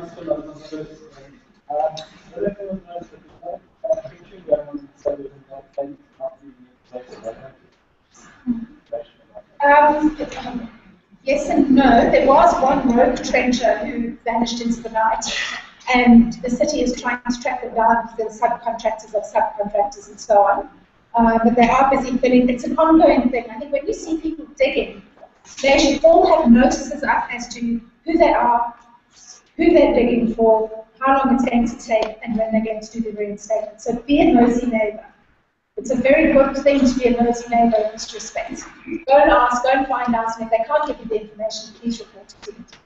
Sorry, just in a related matter, my name is Jeremy, I'm secondary. With regards to trenching and digging, and you're talking about fibre, any chance is that guys are going to be digging up the entire suburb of fibre? Is it all perfectly going to be area?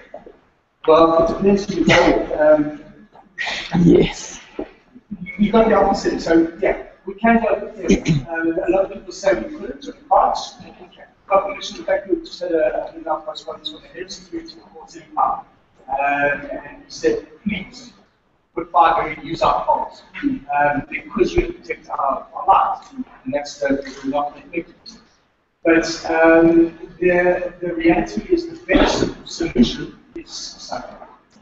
If we go with the sunken, it's not going to get some guys with a huge blades just climb through you outside. These guys are professionals, they're really good at what they do. Tunnel underneath. it's a fantastic solution now. So the cost is about 10 times to bury road versus everyone. So it's not a dead interest, but no one to give a proper solution as well as narcissism.